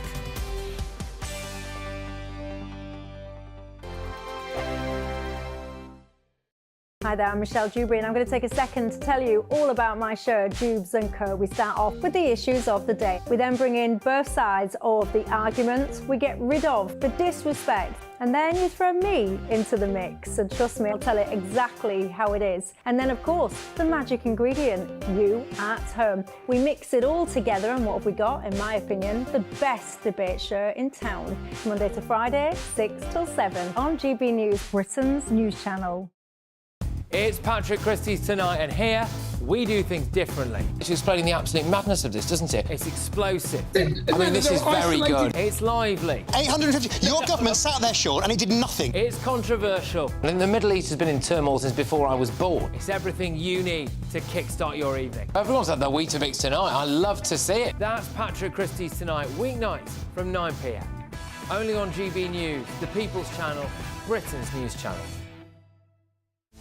This is Britain's Newsroom, where your voice matters. It's just astonishing. With expert analysis and honest opinion, we don't just keep you informed. We bring you unique perspectives you won't see anywhere else. Can't argue with any of that. When the news happens, it happens here. On Britain's Newsroom, weekdays from 9:30 a.m. Only on GB News. Nightmare commute? Kick it up a gear with GB News Radio. You can listen online and on DAB+ and on the GB News app. We're also on TuneIn and the Radio Player apps. From the school run to rush hour, get revved up with GB News Radio. We are the People's Channel, Britain's news channel. I'm Christopher Hope. From pop stars to politicians, I'll interview anybody in a pub who's got a political opinion. Join me every Friday on Spotify, Apple Podcasts, YouTube or gbnews.com, or wherever you get your podcasts. This is GB News, the People's Channel. Mark Dolan tonight is your weekend dose of news, debate and entertainment. This sounds like a wild conspiracy theory. Don't miss my big opinion. Mark meets and my take at 10. Democracy is a funny old thing. And we don't do boring, not on my watch. I just won't have it. Let's go and get another glass of that bubbly. You've earned it. That's Mark Dolan tonight, Saturday and Sunday, 9 to 11, only on GB News, the People's Channel, Britain's news channel. Welcome to State of the Nation, daily plunge into the stories shaping our country. I'm Jacob Rees-Mogg, and Monday to Thursday we bring you the insights, the facts, the truth about how our country is being governed. Because what happens in Downing Street matters down your street. Tune in to State of the Nation every Monday to Thursday, 8 to 9 o'clock. Only on GB News, the People's Channel, Britain's news channel.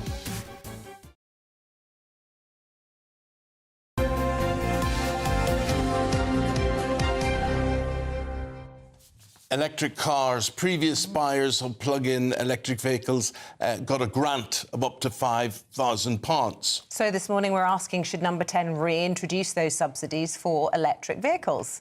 Motoring journalist Amanda Stretton, co-founder of the Together Declaration, Alan Miller, join us to discuss all of this. Well, Alan, where do you stand on this? Well, I think we have to ask ourselves a few questions. Firstly, with the EV goal, the mandate for this year, that car manufacturers will be fined £15,000 per vehicle if they don't get 22% in this realm. The assumptions behind all of this and why also the public are not buying them at the same level, we need to explore all of them. We're often told that this is going to help improve the environment. That's the reason everyone should do it, that the carbon footprint will be resolved as a consequence of it. But if you look at the amount of mining and the consequences on cobalt, on copper, and what that means both socially and economically, if you look at what actually is used in terms of our carbon footprint to actually forge these cars and actually to keep the electricity going subsequently, a lot of these things are somewhat mystical and mythical. So on the one hand, we've got this discussion about it's better for the environment, it's better for air. We've had a lot of lies told about our air as well. It's cleaner than it's ever been before, better internationally on metrics than others.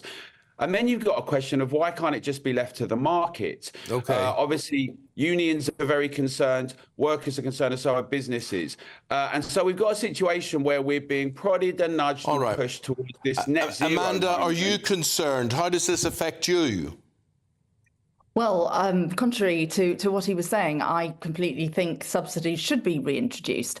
I think just to clarify a few of the points that he made there, there's no question that when an EV is made, its carbon footprint is greater. The point is over the course of its life, its carbon footprint is then reduced because of the energy used in order to propel it. And EVs do improve air quality. Now, you're right, air quality is improving, but we still have significant problems. Air is a problem around the world. We share air, so we can't just say, isolate sort of small areas and say this is where we've got to work, and it doesn't really matter what happens outside of that. Petrol and diesel engines are getting cleaner, which is great, but we still have significant problems and we need to address them. And I think we just need to look at the market and the job losses that we're going to be looking at to really question whether or not EV subsidies are the right thing to do. I believe they are. Right, OK, because that would mean that there would be more sales and they wouldn't be penalised for not hitting their target, which, by the way, you mentioned there, Alan, is 22%. It goes up to 28%, the target next year, and it goes up to 30% of all sales have to be electric vehicles by 2030. But they're already falling foul of the 22%. The subsidies would change that. Look, here's the thing, though. Would you buy an electric car? Would I buy an electric car? I believe I should be buying an electric car. But the thing is, Alan, I wouldn't. I just wouldn't. There's too much going against it to change my mind. Cost, weight, security. But let's remember that China dominates the lithium market with batteries.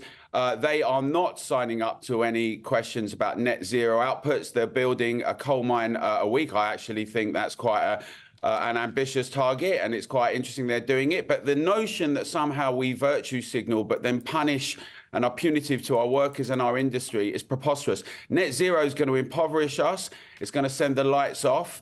And the sooner we finish with this folly, the better. Now, I'm all for innovation and development and transforming things. We could do with a lot more nuclear, for instance, and some tidal wave potentially. But it's got to be done in a sensible, pragmatic way that can work, not arbitrary deadlines that are set by people who have no. Well, guys, thank you for outlining the argument there. We're a bit pressed for time today. We hear what you've had to say. The audience hears it, and they will have their say throughout the programme today. Amanda and Alan, thank you. We've got to leave it there. Thank you. We should just quickly point out China has pledged to reach carbon peak emissions by 2030 and carbon neutrality by 2026. So they have made commitments. Whether or not they will achieve them or not, we will see. Right, coming up, Paul Coit will be here with all your sport. Don't move a muscle. We'll see you in a mo.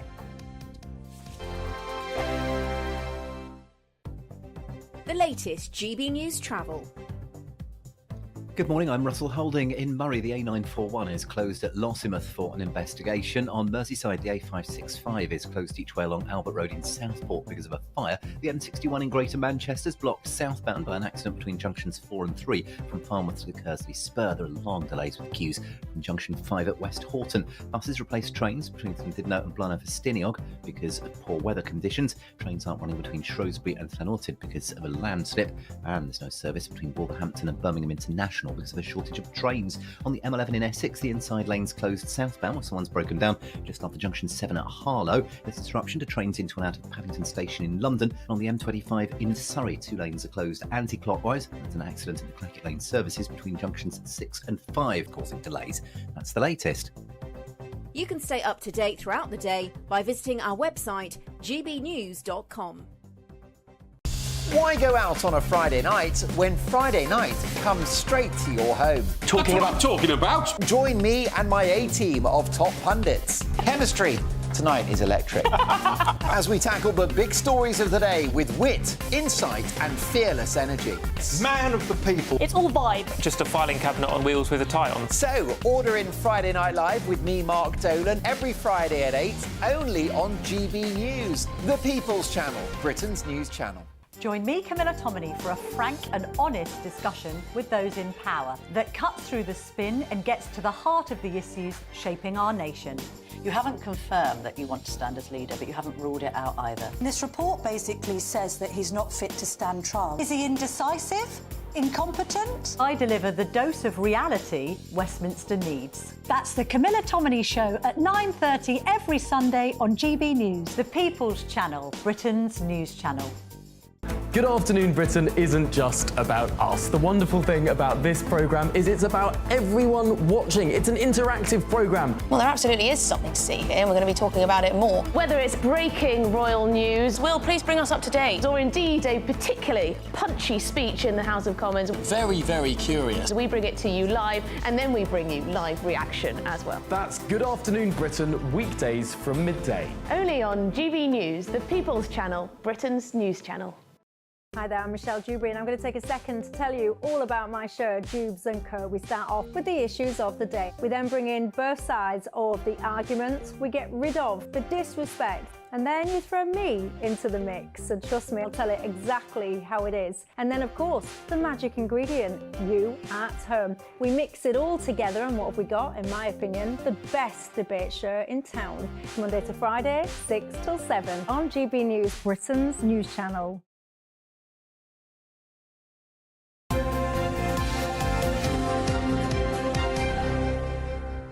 Got Paul, he's got the sport. Where do you want to begin, my friend? England 5, Republic of Ireland 0.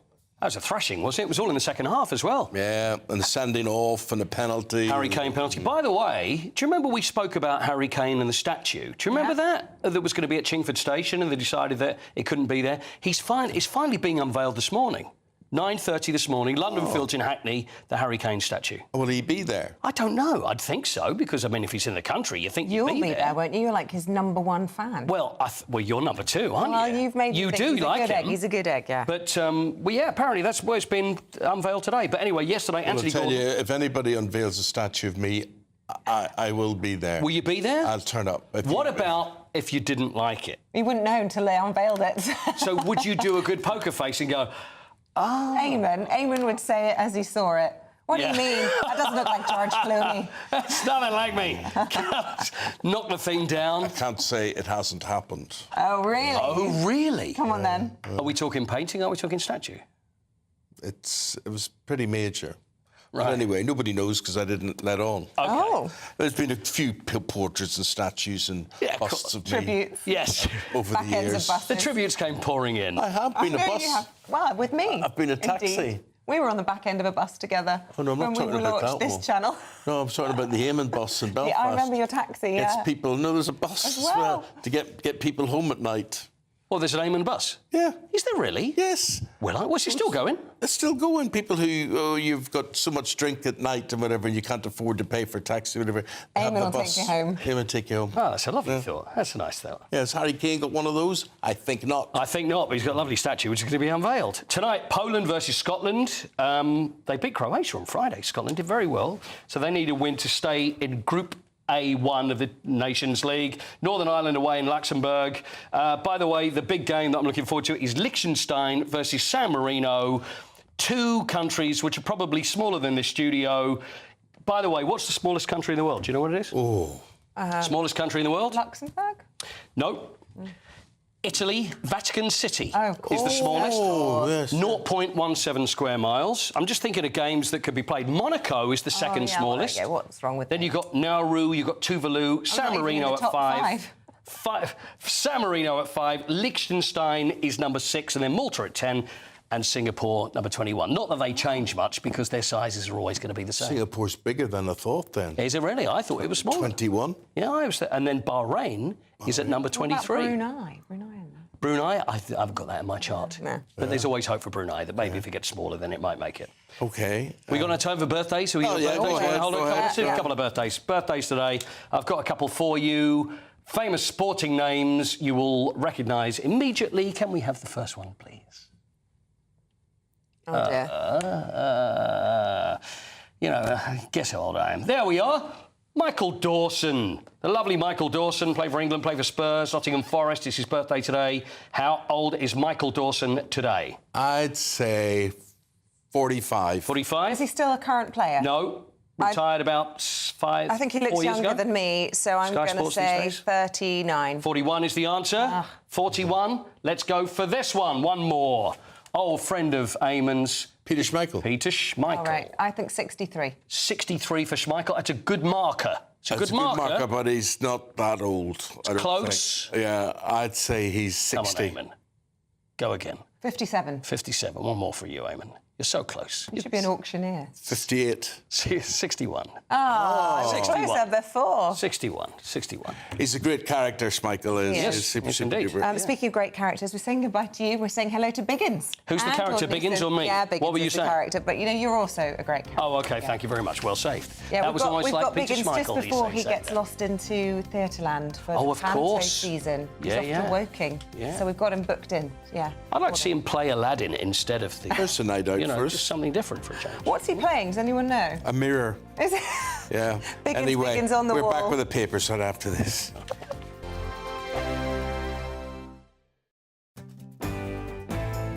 I'm Andrew Pearce. This is GB News, the People's Channel, Britain's news channel.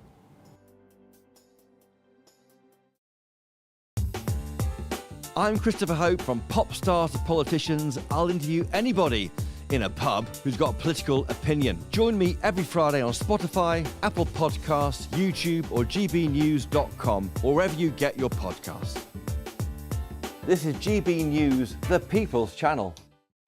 This is GB News, Britain's news channel. It's a time for the vegan community to get together, as well as an opportunity for non-vegans to try going plant-based. Well, joining us now is some of her delicious hummus. We both love hummus. This is a great thing. This is the founder of Chickpea, Hannah McCollum. Hannah, lovely to meet you. And you've brought in some of your beautiful products in front of you here. So can you talk us through some of them? Yeah, absolutely.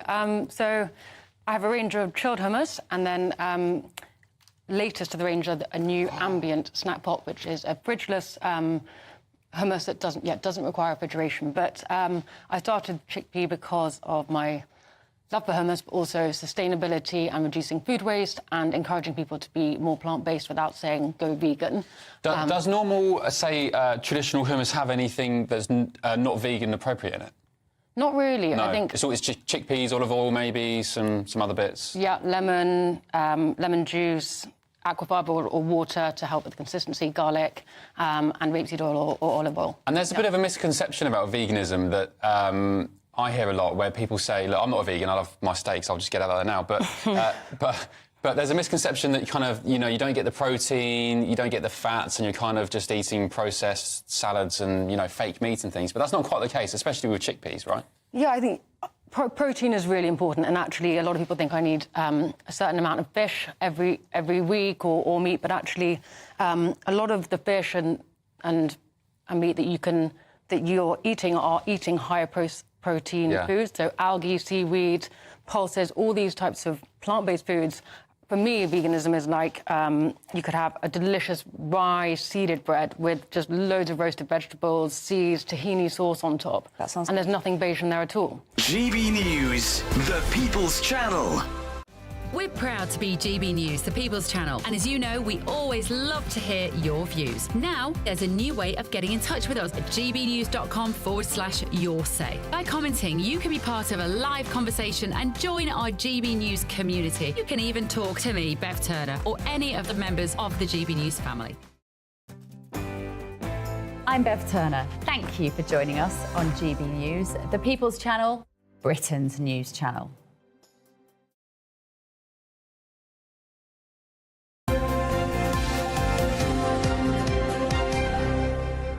we've got Dawn and we've got Chris Biggins here to go through the papers. And Christopher, the one thing the Daily Mail is reporting today, the number of people in their 50s who suffer a stroke is up big time. Well, I can only... I mean, it's a very worrying statistic. I mean, 55% is a lot of 50-year-old people suffering.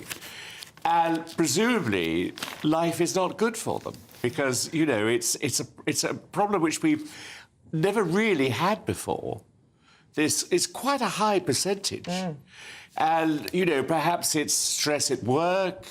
I think it must be stress-related. Stress, high blood pressure, lifestyle, lack of exercise, exactly. Sedentary thing. When you look at how we're rooted and fixed to desks and cars and things like that, absolutely, big time must be a problem. Then to relax, you sit down on your backside as well, and also what we eat. And drink. There are lots of problems, and I think the world is.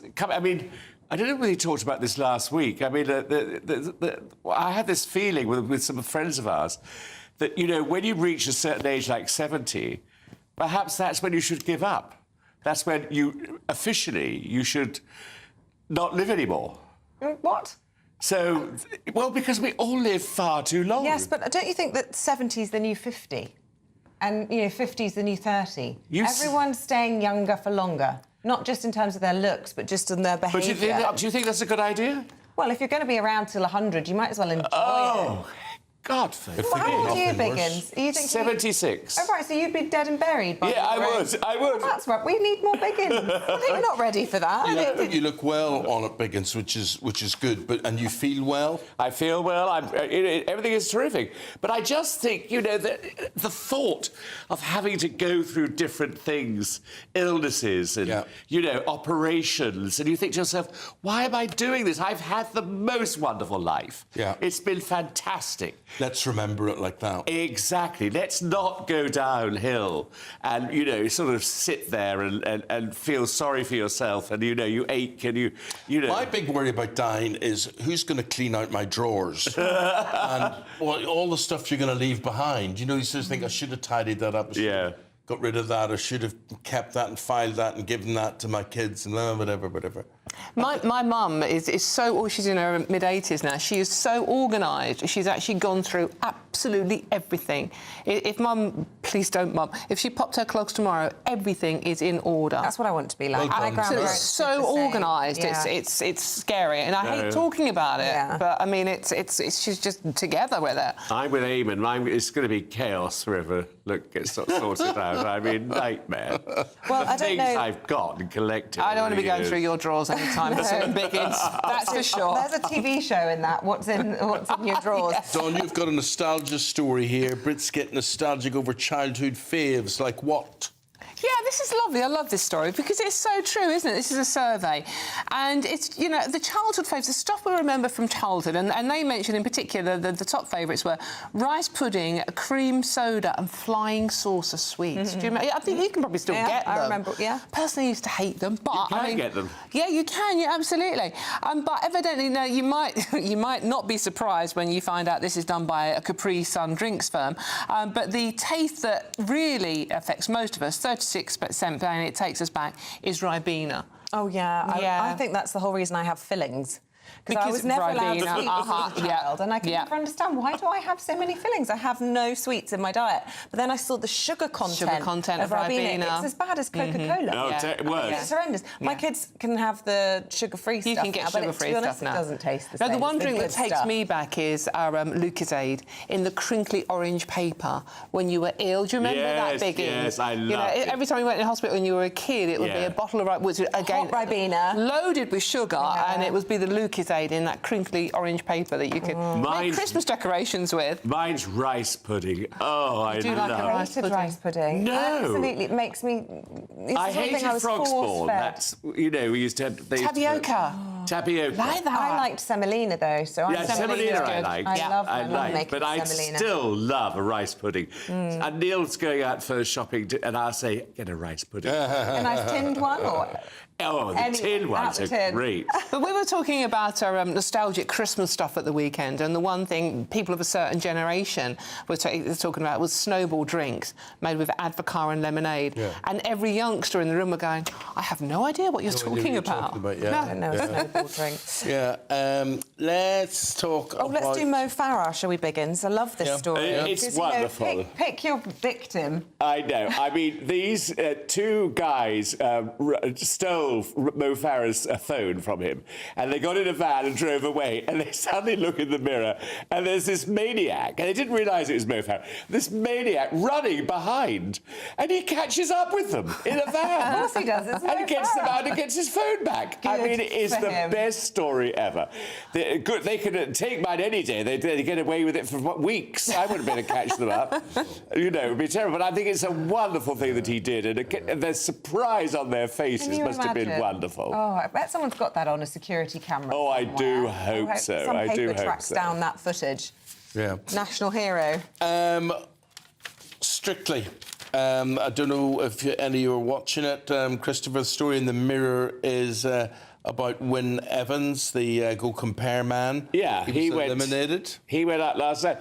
I tell you what, I am watching it and I'm enjoying it. And I tell you what is great, because last night was the Blackpool, and Blackpool is an icon of a place for dancing. I've actually been on the Blackpool organ and come up on it, if you pardon the expression, playing. And it was a real treat. So it comes out of the floor? It comes out of the floor. And so you're down and below, and then suddenly you come up, and I can't play, but I pretended. And it was just wonderful. We had a surprise there with Scylla.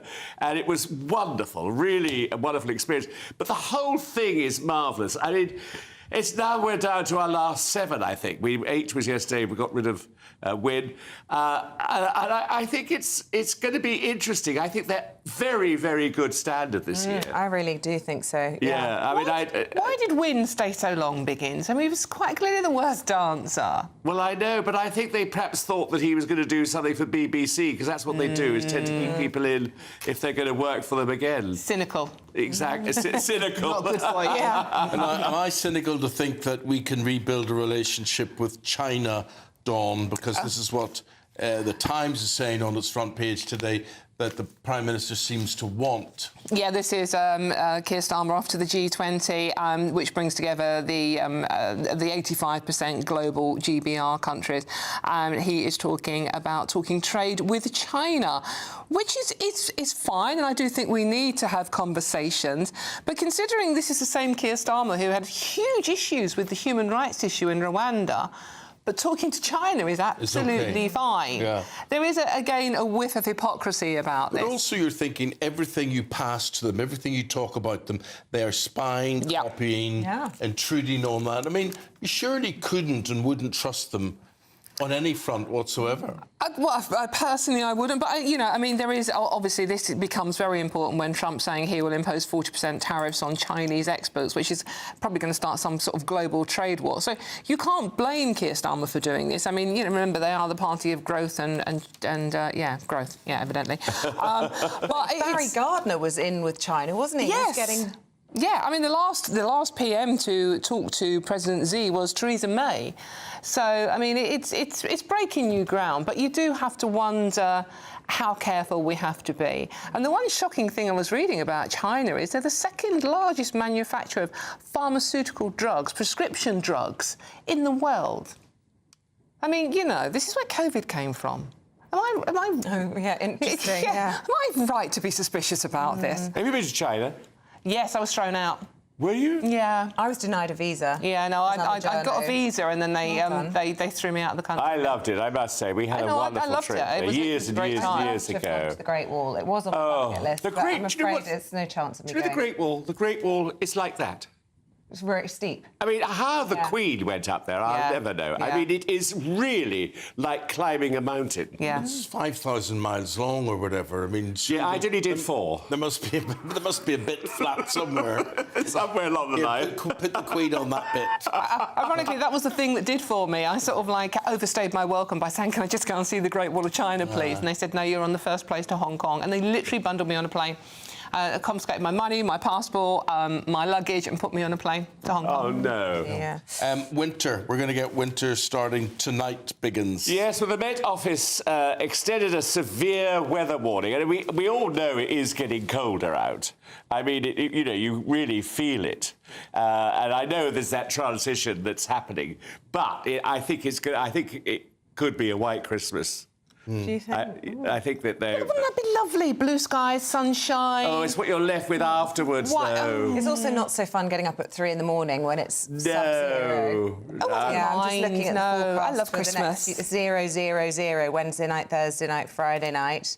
But if it's clear skies and sunny, I do love a crisp cold day. I hate grey, drizzly. No, I agree. You're right. A crispy sunny day. Sunny day is lovely. Nothing like it. Sounds like a nice breakfast, crispy and sunny.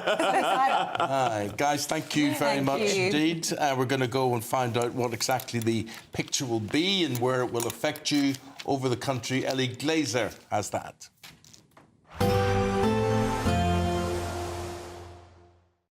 Expect a warm front, moving from the kitchen right through to the rest of the house. Boxed Boilers, sponsors of weather on GB News. Good morning. Welcome to your latest GB News weather from the Met Office. So it's turning colder for many of us as we go through this week, with some sleet and snow in the forecast for some of us and plenty of blustery showers across parts of Scotland. These will continue throughout this morning, perhaps leading to some icy stretches through the morning rush hour. But further south, definitely a milder start to the day, plenty of cloud and outbreaks of showery rain around, these perhaps turning heavy across southwestern parts of England. For Northern Ireland, though, a damp end to the day, plenty of rain falling to lower levels, but perhaps some sleet and snow over the hills as we go through the afternoon. And it will be a chilly feeling day for much of northern parts of the UK, only 3 or 4 degrees in places, but just holding on to that slightly milder air further south as we see that rain pushing its way eastwards through the latter half of the day and in towards the evening. This could again turn heavy in places, particularly over any high ground across southwestern parts of England, parts of Wales as well, and generally just a cloudy and damp end to the day for many places. That rain across Northern Ireland, again falling as rain to lower levels, but perhaps some sleet and snow continuing over any high ground. And for much of Scotland, quite a cloudy end to the day. Those snow showers continuing to pile in across the north and the east through Monday evening. As we then go through the rest of Monday, that area of rain pushes its way eastwards, perhaps causing some disruptive sleet and snow across parts of northern England. It will mostly be falling as rain to lower levels, but we could perhaps see up to 20 centimetres of snow across the Pennines by the time we get to Tuesday morning. So do take care if you are travelling during the morning and keep up to date with the latest warnings on that. Further south, there could be some heavy showers and perhaps not quite as mild as it has been recently under all that cloud and rain. A chilly start for much of Scotland and Northern Ireland on Tuesday morning. Again, we could see some ice in places, and there could just be some sleet and snow lingering along some eastern coast through Tuesday afternoon. But for many of us, it will be a drier and brighter end to the day with plenty of sunny spells around, but with northerly winds, it will definitely be feeling colder than we've seen recently. Only 7 or 8 degrees in the south and perhaps only 3 or 4 degrees further north. A nice bright morning will generate a lovely warm day, right through to the evening. Boxed Solar, sponsors of weather on GB News. The latest GB News travel. Good morning, I'm Russell Holding. In Murray, the A941 is closed at Lossiemouth for an investigation. On the M8 in West Lothian, there's a lane closed eastbound after an accident between junctions 4 and 3A from Whitman to Bathgate, causing queues. The M61 in Greater Manchester is closed southbound from junction 4 at Farnworth to 2. The East Lancs Road after an accident. There are queues from junction 6 at Horridge. Buses replaced trains between Llyn-Didno and Blaenau Festiniog because of poor weather. There's no service between Shrewsbury and Llanwrtyd because of a landslip, or between Wolverhampton and Birmingham International because of a shortage of trains. Delays of up to half an hour to trains into and out of Paddington Station in London. Overnight engineering works overran. On the M25 in Surrey, 2 lanes are closed anti-clockwise after an accident by the Blackett Lane services between junctions 6 and 5 with queues in both directions. And the M27 in Hampshire is blocked westbound by an accident between junctions 12 and 11 from Portsmouth to Fareham, causing queues. That's the latest. You can stay up to date throughout the day by visiting our website gbnews.com. This is the final week to grab your chance to win Christmas on Us this year. There's £20,025 in tax-free cash. There's £5,000 to spend on gifts for all the family. There's £500 to spend in your favourite supermarket. And a festively themed GB News goodie bag. We'll get it all to you in time for the big day. For another chance to win, call 0903 681 3232. Calls cost £2 plus your network access charge. Text cash to 63232. One entry costs £2 plus one standard network rate message, or text bonus to 63232. 5 entries cost £5 plus one standard network rate message. You can enter online at gbnews.com/win. Entries start from just £2, or post your name and number to GB09 PO Box 8690 Derby DE1 9TT. UK only. Entrance must be 18 or over. Lines close at 6 p.m. on the 22nd of November. Please check the closing time if listening or watching on demand. Good luck. Nightmare commute? Kick it up a gear with GB News Radio. You can listen online and on DAB+ and on the GB News app. We're also on TuneIn and the Radio Player apps. From the school run to rush hour, get revved up with GB News Radio. We are the People's Channel, Britain's news channel. This is Britain's Newsroom, where your voice matters. It's just astonishing. With expert analysis and honest opinion, we don't just keep you informed. We bring you unique perspectives you won't see anywhere else. Can't argue with any of that. When the news happens, it happens here. On Britain's Newsroom, weekdays from 9:30 a.m. Only on GB News. If you want your news to be straight talking... This is a nightmare for the Conservatives again. Down to earth. It's not just Nottingham where this is happening, is it? And most importantly, honest. Hard-working, middle-class taxpayers, they'll get their book thrown at them. Then catch me, Martin Daubney, Monday to Friday, 3 till 6 p.m. on GB News, Britain's news channel.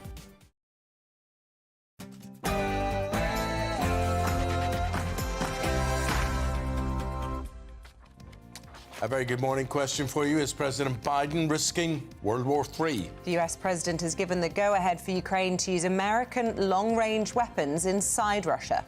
Now, this is seen as a major change in US policy, with President-elect Trump accusing the White House of trying to escalate the conflict before he actually takes office. Well, a little earlier, we spoke to the Shadow Defence Secretary, James Cartledge.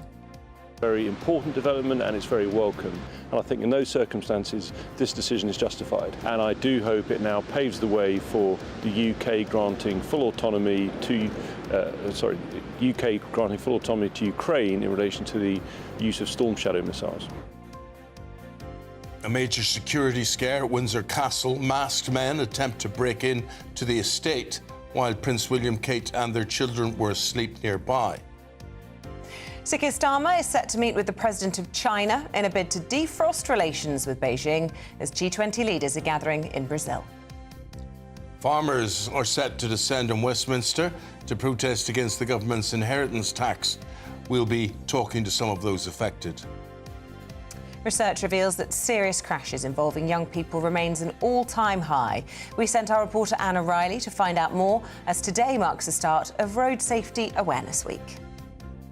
And in sport this morning, I tell you, forget Thomas Tuchel. Let's keep Lee Carsley as England manager as they beat the Republic of Ireland 5-0. In rugby, Wales lose their 11th game on the trot. And in tennis, Emma Raducanu wins and helps Great Britain to the semi-finals of the Billie Jean King Cup. There's sleet and snow in the forecast for some of us this week, with Met Office weather warnings in force. Join me later to find out all the details. Hello there, very good morning to you on this Monday morning. Thank you for your company. I'm Eamonn Holmes. I'm Isabel Webster, and you're tuned in to GB News Breakfast.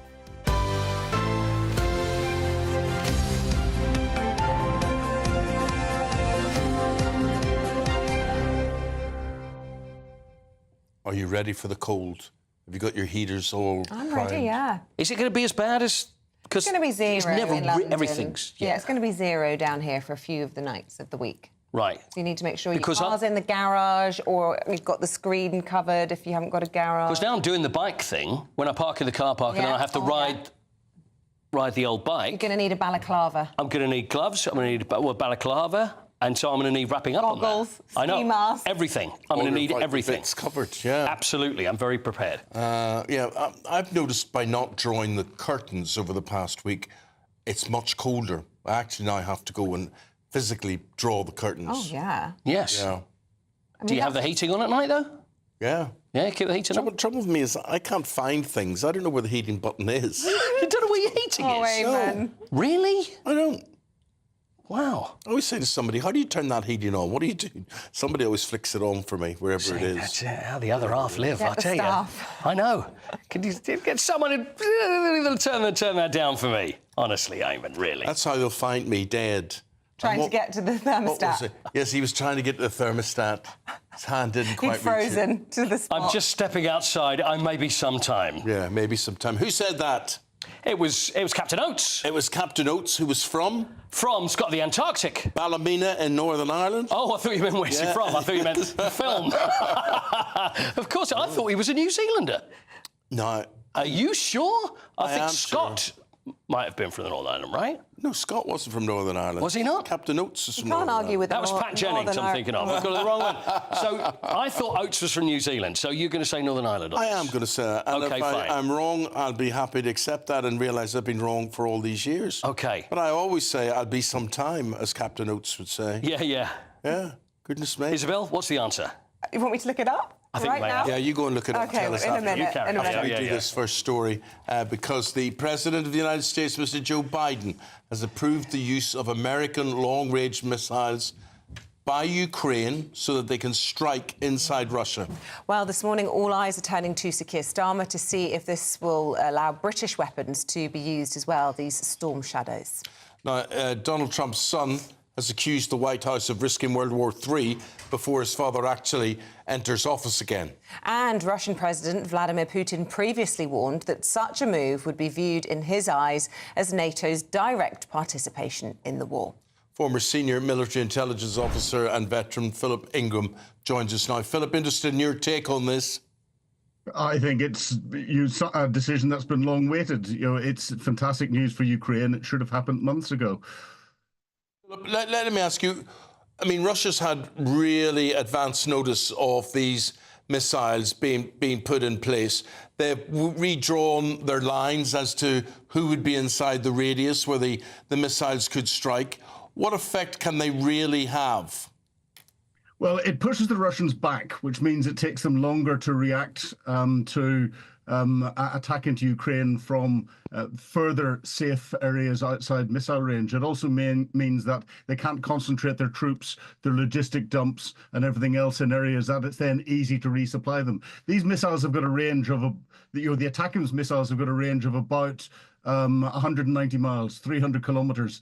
That is significant when you're trying to move logistics or move troops up towards the front line and will have a massive impact on Russia's ability to support its operations. And of course, if it then releases the use of the UK Storm Shadow and the French equivalent, the Scalp missile, that is more capability to Ukraine. And it's what Ukraine has been asking for months and months. And from a military perspective, it makes total military sense that they're allowed to do this. Yes, Philip. I mean, just last week we were hearing reports that when Liz Truss was Prime Minister, unbeknown to us, she was worried that a nuclear attack was imminent from Putin. I think this was October 2022, in retaliation to some of the West's advancements within Ukraine. Now, how can we be convinced and assured that this won't cause all of these problems? We're hearing from Donald Trump's son this is going to provoke World War III and calling the White House administration imbeciles. I mean, they've got a point, haven't they? This is a highly risky position to take. Well, I think every time something has happened where there's been what's been classed as escalation, Vladimir Putin has threatened a red line. The red line has been crossed and nothing has happened. He's put more red lines out than I've had hot dinners or bacon rolls, I think. And it's all jaw. He's not doing anything about it. I read the report about Liz Truss and the threat of nuclear use. There was no real substance behind it. It's right and proper that we plan for things, but that doesn't mean that there's an increased chance of them happening. But if you don't plan for it, if something does happen, then you're not prepared.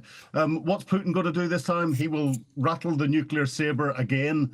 He will threaten all sorts of things again. Will it turn into anything of substance? No, not really. We'll see increased numbers of drone and missile attacks against Ukrainian critical infrastructure. But that's one of the reasons that stimulated Joe Biden to make this decision. He's been attacking Ukrainian critical infrastructure for the last couple of nights, with hundreds and hundreds of drones and rockets supplied from Iran, North Korea, and elsewhere. I get the strategy behind it all, but it's a finite resource. It's not limitless. America has little enough of these things for it to defend itself, never mind put them in Ukraine. So would Britain follow suit? Would France follow suit? Would Germany follow suit? Are they likely, once America has committed itself, are they likely to get other countries saying, here, have some of our missiles as well? Well, America has got a finite resource, but it will always keep sufficient for American needs should America be called to use them. The UK and France has been supplying Storm Shadow and Scalp missiles to Ukraine already, but with the caveat that they can only be used inside the internationally recognized boundaries of Ukraine, so those areas that Russia has captured. Now, if permission is given to fly them into Russia itself against targets, that will help that operation. We hope that Germany, Chancellor Scholz, will then see sense and authorise the use of the Taurus missile, which has got a range of about 250 miles and will increase Ukraine's military capability and keep the Russians on the back foot. The Russians have to be kept on the back foot here. They're making advances in the east. That is not good news under any circumstances whatsoever.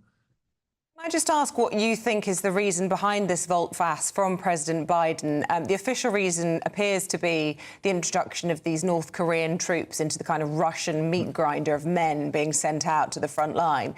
But is this actually about Trump and trying to get things to change before Trump comes into power in 2 months' time? Well, it wouldn't surprise me if Biden's team and Trump's teams actually talked about this. So there'll be a degree of cooperation going on behind closed doors. And what we hear is public statements like the one from Donald Trump Jr. And what is going on behind closed doors are often very different. One message is aimed at a domestic audience, another message is aimed at the international community. So Trump will be one of the factors. But two of the others are, as you said, it's the North Koreans coming in. It's Russia internationalizing the conflict itself. It's bringing North Korea in. It's getting increased support from China, and it's relying on Iran for a lot of its weapons. And that's expanding the potential for the war enormously, and messages have to be sent very clearly on that. This is why, the other factor was Russia then attacking the Ukrainian critical infrastructure, in particular their power infrastructure, just as it's coming into winter. And that's impacting nothing but the civilian population very badly. So again, it has to send a clear message to Putin. And it's right and proper that this happens. It should have happened months and months and months ago. I don't think there's going to be a massive Russian response. Okay. Well, thanks very much for your take on things, Philip. Philip, I just can't pick up everything, your paraphernalia around you and behind you. A lot of people are wondering what you've got there. What are you surrounded by? I'm surrounded by, I keep, like you, I'm a dual citizen, or you may not be, but I've got my Irish flag. No, I am. And my Ukrainian flags. Fantastic book by Gordon Carrera, which is The Russians Amongst Us. This is a presentation from my warrant officers whenever I left commanding my battalion, the warrant officers mess. On this side, I've got my miniature medals up because, of course, it was Remembrance Week. And there's lots of other paraphernalia around. I move it around so that people can see different things at different times. Well, we saw plenty today, Philip. Really appreciate that. Thank you very much indeed. You can see how some people get to the top of their game, can't you? You can they take indeed. some thought into what they're... Can indeed. How it looks. Other people just shove a camera and they sort of stare. You sort of see nostril hairs, but not so with Philip Ingram, I'm pleased to say. Let's see Christopher Hope's nostril hairs. Or not. He's on a plane. He's heading to Brazil with I say with the Prime Minister, but is the Prime Minister on that plane or is he somewhere I believe else? he is travelling with the Prime Minister. They stopped off in Cape Verde. I don't know if that was a refuel or what that was. Let's find out from the horse's mouth. Here is our political editor. Another week, another globe-trotting trip for this Prime Minister, Sir Keir Starmer. This week is 11,000 miles to Rio de Janeiro in Brazil for a meeting of the G20 summit of world leaders. Top of Keir Starmer's agenda is Ukraine. He said to us he wanted to shore up support, not least because it's 1,000 days since the start of that war with Russia on this coming Tuesday. Also, other issues. Keir Starmer meets with the President of China. On the agenda there is trade and trying to restore the UK's trading links to China, which grew so wobbly under the last Tory government. He'll also talk with other world leaders about jointly working to tackle migration. And to countries where migrants start out from, heading to the UK, he'll try and work with them to try and stop that happening. Maybe on combined work on communication strategy and also other security measures. Christopher Hope, Cape Verde, Africa.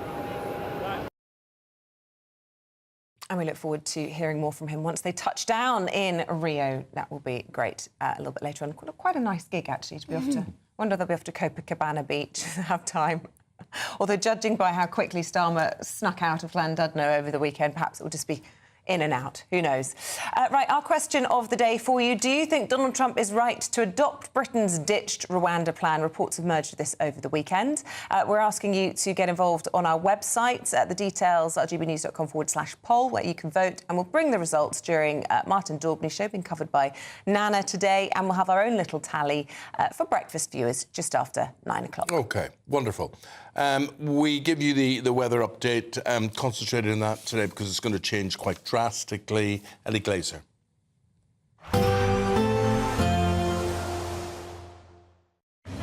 A nice bright morning will generate a lovely warm day, right through to the evening. Boxed Solar, sponsors of weather on GB News.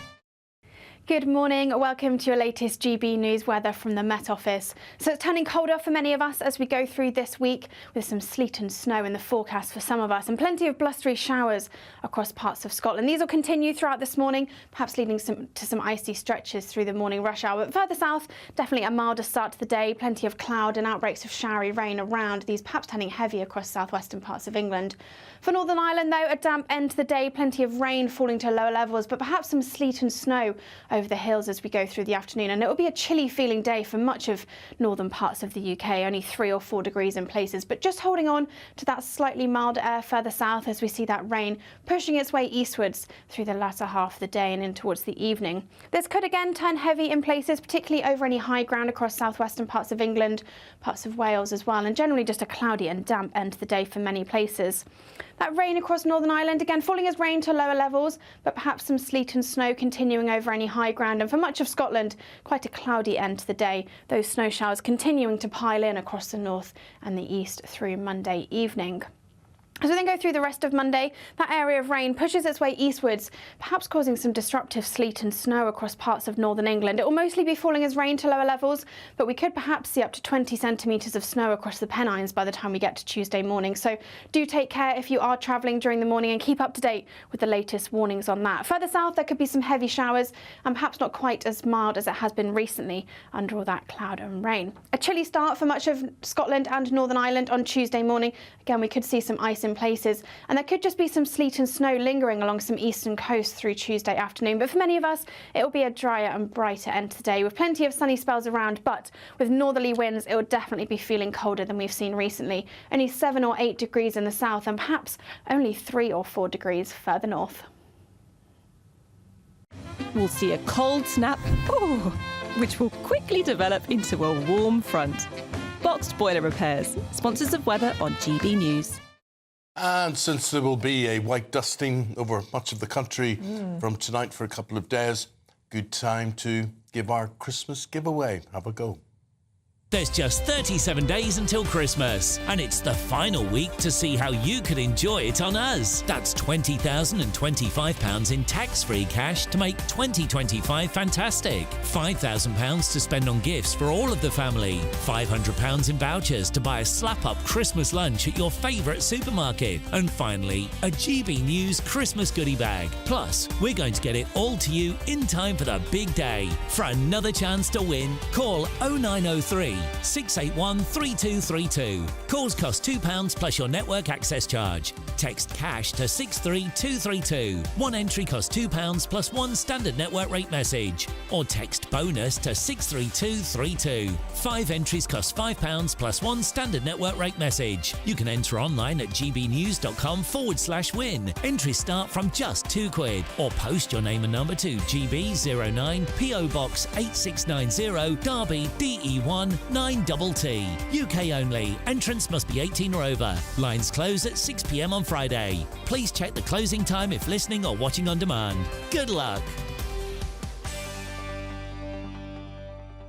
Still to come, masked men attempting to break into where? Windsor Castle estate. We'll have more on that next. Sunday with Michael Portillo from 11, only on GB News. In 2020, after almost 80 years, Oxford University's Pitt Rivers Museum removed its famous collection of shrunken heads with sewn-up lips and eyes made by the South American Shuar and Ashwar people. How do museums decide what should be shown and what should be confined to storage? Can controversial exhibits be left on display with suitable contextualisation in captions? Who would want to be a curator facing such controversial questions? For a view, I'm delighted to be joined by journalist Eitan Smallman. Welcome to GB News. I think many people, when they hear that we're going to discuss museums or art galleries, think that it's going to be, oh, that wokery question. But it strikes me, and I think it strikes you too, that this is not just about wokery at all. There are some really interesting ethical questions here. For example, I mean, let's start with this one, and there are several examples of it. Should we be displaying human bodies, the remains of human beings? Should we be displaying them in museums? Absolutely. It's not just the usual suspects, young snowflakes, who are objecting to these things. They're just naturally cultural shifts, and people of all ages and all political persuasions may feel uneasy about displaying human remains of any kind, especially human remains that have been taken against the will of the communities or taken violently. Hilary Mantel led a campaign to remove a 7-foot 7-inch skeleton of Charles Byrne, known as the Irish Giant, from the Hunterian Museum. He had specifically said that he didn't want to be displayed and didn't want to be taken by anatomists, and yet was displayed for a couple of hundred years until a couple of years ago. He hasn't had the burial he requested, but he's no longer on public display. GB News, the People's Channel. Join me, Camilla Tominey, for a frank and honest discussion with those in power that cuts through the spin and gets to the heart of the issues shaping our nation. You haven't confirmed that you want to stand as leader, but you haven't ruled it out either. This report basically says that he's not fit to stand trial. Is he indecisive? Incompetent? I deliver the dose of reality Westminster needs. That's the Camilla Tominey Show at 9:30 every Sunday on GB News, the People's Channel, Britain's news channel. Welcome to State of the Nation, daily plunge into the stories shaping our country. I'm Jacob Rees-Mogg, and Monday to Thursday we bring you the insights, the facts, the truth about how our country is being governed. Because what happens in Downing Street matters down your street. Tune in to State of the Nation every Monday to Thursday, 8 to 9 o'clock. Only on GB News, the People's Channel, Britain's news channel.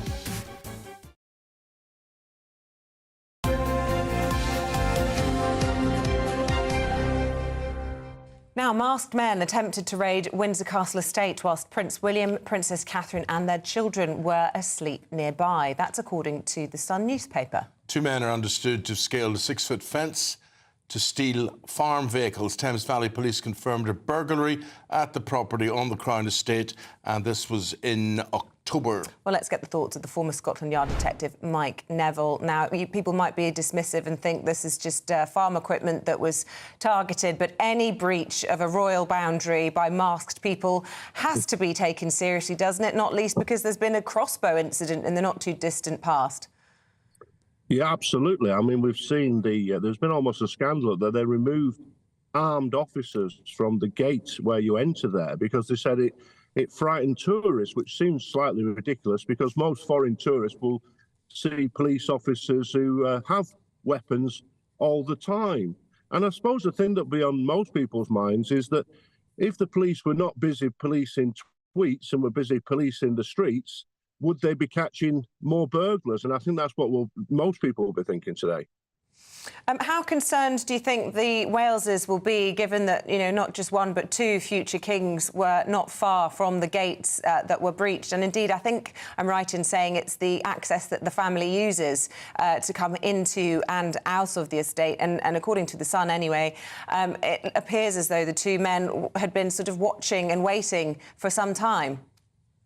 Yeah, absolutely. The gate that they do use is that gate, and that they will be very concerned because, of course, these men, their target was farm vehicles. It's a big issue in rural communities, but it only had to be some terrorists, didn't it? With the same small amount of planning, could have got in there. So there will be a major meeting, I imagine today. There'll be a gold group meeting at Thames Valley Police and with the security services about how the royal family are protected, because this is very, very bad, a breach of security. And the Waleses are famously sort of in favour of a fuss-free life. They don't even want a housekeeper in Adelaide Cottage. It's very small, isn't it? Just 4 bedrooms. The nanny doesn't necessarily stay in the house with them. What sort of security would they have, do you think, around Adelaide Cottage? Will there be people doing patrols there, or is it just the estate more generally, given that they liked, a bit of a hands-off approach? Well, I'd imagine there's a massive amount of CCTV. There'll be trip alarms that go off if people cross certain areas. There'll be all sorts of armed patrols and a protection officer as well. They, unfortunately, they might want to live as normal life as possible, but they don't live a normal life, do they? And they are targets for all sorts of terrorism. And as you said, that's 2 future kings in that building. So there'll be a real massive review here because, as I say, if 2 petty thieves, really 2 petty burglars who are targeting farmyard vehicles, then this will come. But what you've got to imagine as well is this is the same Thames Valley Police where PC Andrew Harper was tragically killed by people stealing a quad bike, as they did here. So it carries on being an enormous problem. And I think everybody was saying the police need to refocus on their jobs, which is keeping us all safe. Not just the royal family, but all of us should be entitled to sleep in our beds at night and not think that people are breaking in or stealing things from around our home. OK, Mike, thanks for filling us in with all of that there. As for the police, this is what they are saying. It says around 11:45 on Sunday, the 13th of October, we received a report of a burglary at a property on Crown Estate land near to the A308 in Windsor. Offenders entered a farm building and made off with a black Isuzu pickup and a red quad bike. They then made off towards the Old Windsor Datchet area. No arrests have been made at this stage, but an investigation is ongoing. That's from Thames Valley Police, we should stress. Very informative. Paul Coyte with the sport right after this. The latest GB News travel. Good morning, I'm Russell Holding. In Murray, the A941 is closed at Lossiemouth for an investigation. On the M61 in Greater Manchester, there's a lane closed southbound after an accident between junctions 4 and 2 from Falmouth to the East Lancs Road. Queues from junction 6 at Horridge. Buses replaced trains between Llandudno and Blaenau because of poor weather conditions. And there's no service between Shrewsbury and Llanortid because of a landslip. On the M5 in Gloucestershire, there's a lane closed southbound at junction 9 at Tewkesbury after an accident causing queues. In Suffolk, the A12 is blocked northbound by an accident just before junction 30 at Stratford St Mary, with queues from junction 28 near Colchester. There's disruption to trains into and out of Paddington Station in London after overnight engineering works overran. On the M25 in Surrey, 2 lanes are closed anti-clockwise after an accident by the Blackett Lane services halfway between junctions 6 and 5, with queues from junction 7 for the M23. That's the latest. You can stay up to date throughout the day by visiting our website, gbnews.com. Join me, Nana Akwe, for an informative, interactive news programme with a difference. It's fun. No, he didn't say that, Dave. I'm so surprised. I think there's an element of truth to that. Join me from 3 p.m. every weekend, only on GB News, Britain's news channel. Every Saturday, 10 till 12, we'll bring you all of the news that you need to know. We'll also remind you that there is so much to smile about. It's my favourite time of the week. I get to relax, enjoy some light-hearted stories, and let Ellie teach me about fashion too. That's Saturday Morning Live, every Saturday, 10 till 12. Only on GB News, Britain's news channel. We're proud to be GB News, the People's Channel, and as you know, we always love to hear your views. Now, there's a new way of getting in touch with us at gbnews.com/yoursay. By commenting, you can be part of a live conversation and join our GB News community. You can even talk to me, Bev Turner, or any of the members of the GB News family. It's Patrick Christie's Tonight, and here we do things differently. It's explaining the absolute madness of this, doesn't it? It's explosive. I mean, this is very good. It's lively. 850. Your government sat there, Sean, and it did nothing. It's controversial. And the Middle East has been in turmoil since before I was born. It's everything you need to kickstart your evening. Everyone's had their Weetabix tonight. I love to see it. That's Patrick Christie's Tonight, weeknights from 9 p.m. Only on GB News, the People's Channel, Britain's news channel. Why go out on a Friday night when Friday night comes straight to your home? Talking about? Join me and my A-team of top pundits. Chemistry tonight is electric. As we tackle the big stories of the day with wit, insight and fearless energy. Man of the people. It's all vibe. Just a filing cabinet on wheels with a tie on. So, order in Friday Night Live with me, Mark Dolan, every Friday at 8, only on GB News, the People's Channel, Britain's news channel.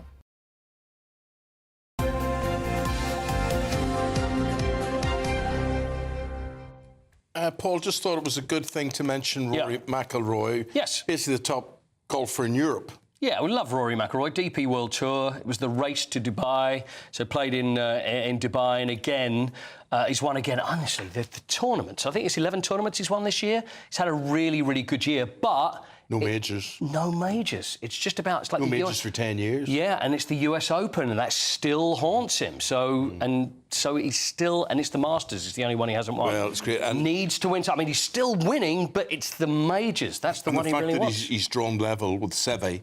Yeah. In those European titles, it made him quite emotional. Actually. Yeah, he was emotional because he had his wife was there and his child there, and of course there was the story that they filed for divorce earlier on this year, and they're back together again, and he thanked his wife, and it was a very emotional moment. But you know, Rory's a good guy, isn't he? Rory, good guy. Yeah, fantastic golfer. Yeah, very rich well, man. Congratulations to him. Yeah, well done. Say that. Oh, by the way, Titus Oates from Scott the Antarctic. Yes.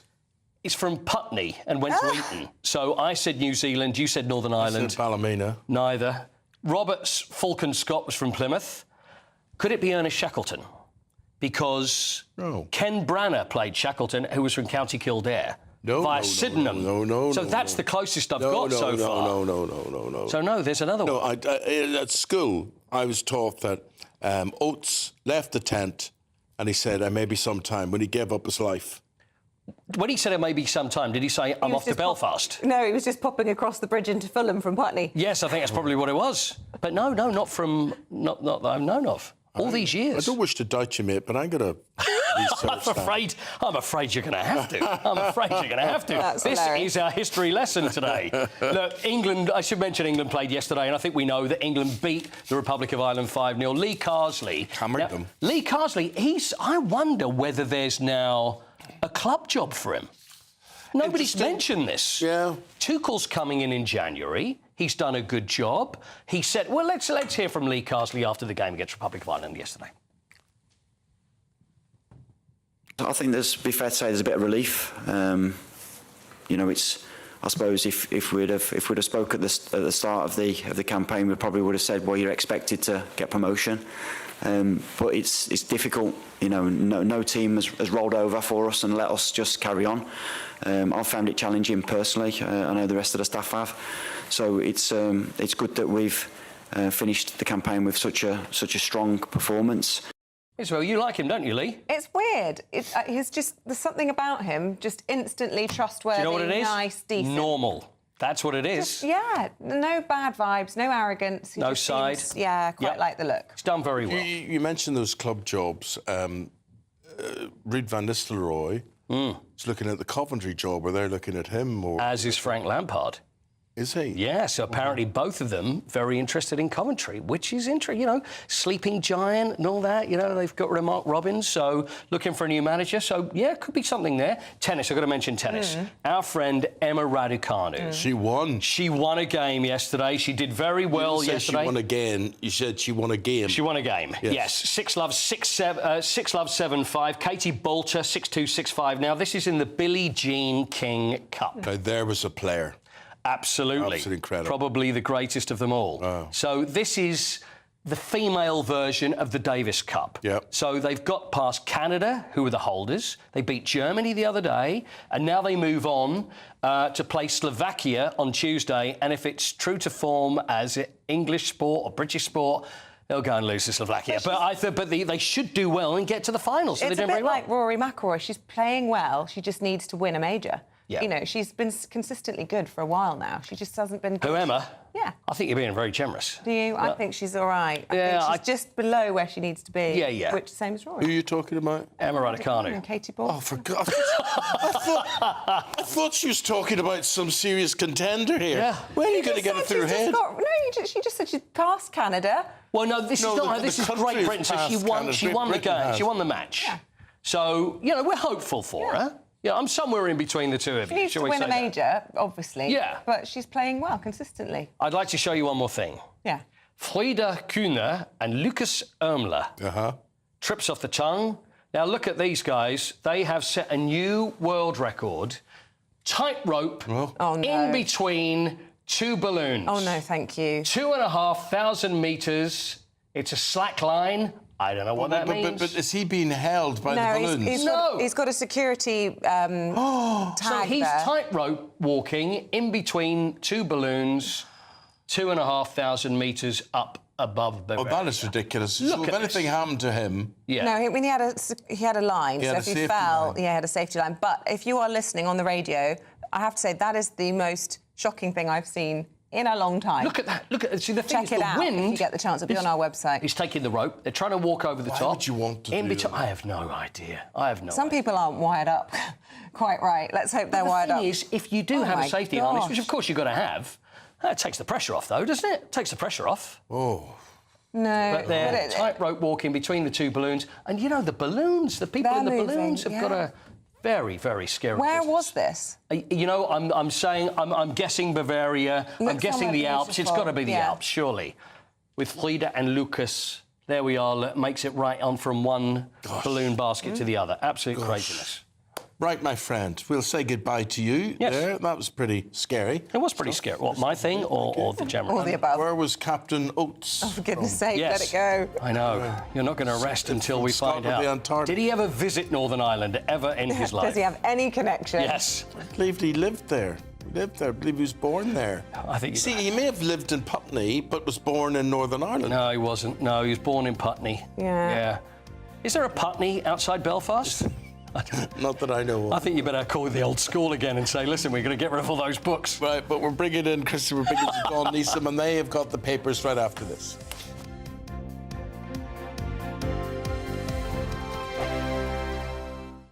Join me, Camilla Tominey, for a frank and honest discussion with those in power that cuts through the spin and gets to the heart of the issues shaping our nation. You haven't confirmed that you want to stand as leader, but you haven't ruled it out either. This report basically says that he's not fit to stand trial. Is he indecisive? Incompetent? I deliver the dose of reality Westminster needs. That's the Camilla Tominey Show at 9:30 every Sunday on GB News, the People's Channel, Britain's news channel.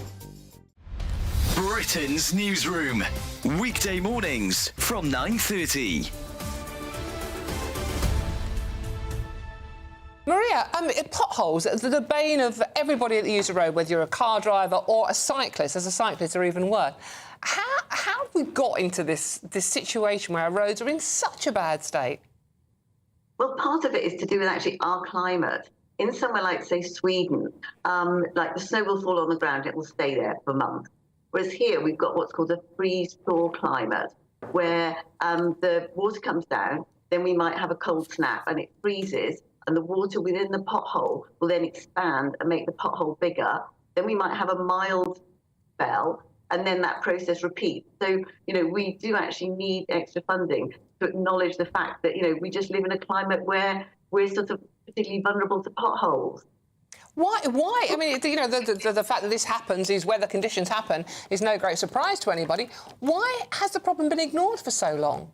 I think what's happened is we've had short-term funding. So it's like, oh, there's a pothole, let's patch it up. Oh, there's another one, let's patch it up. But the patches aren't actually really that strong, so then they break down again.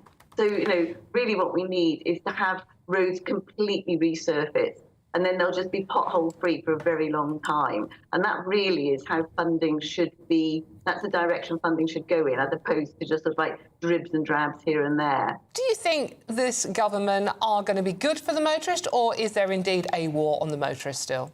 The different parties come in and they've all got different policies that they wheel out, then they cancel the policies, and then there's so much lack of transparency. Like, for example, with the pothole issue, sometimes the government, whichever government is in office, will do some big showboating about how they're going to give X amount of potholes, and you still think that sounds really good. GB News, the People's Channel. Good Afternoon Britain isn't just about us. The wonderful thing about this programme is it's about everyone watching. It's an interactive programme. Well, there absolutely is something to see here, and we're going to be talking about it more. Whether it's breaking royal news, Will, please bring us up to date. Or indeed a particularly punchy speech in the House of Commons. Very, very curious. We bring it to you live, and then we bring you live reaction as well. That's Good Afternoon Britain, weekdays from midday. Only on GB News, the People's Channel, Britain's news channel.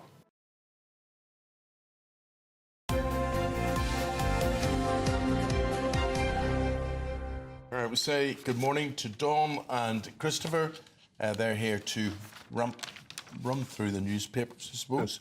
And we're going to start with a McDonald's, a Big Mac, Dawn. Yes, I love this picture. It's done page 3 of the Telegraph today. They've wiped out sort of like... And this is Donald Trump's nearest... 7 columns of it, yes, absolutely. Including Elon Musk there and whatever, and they're all sitting down to a McDonald's meal, yeah? Yeah, Trump Force One, and this is including Robert F. Kennedy Jr., who you can see on the right-hand side there in the pink shirt. But he's the proposed health secretary. He is indeed, absolutely, and literally is very, very into his health and fitness. He's 70 years old. You see pictures of him. How old is he? 70. Looks well. He looks very well on it, but he takes his health and fitness incredibly seriously, training, old-school health and fitness, like doing lots of exercise and eating healthily.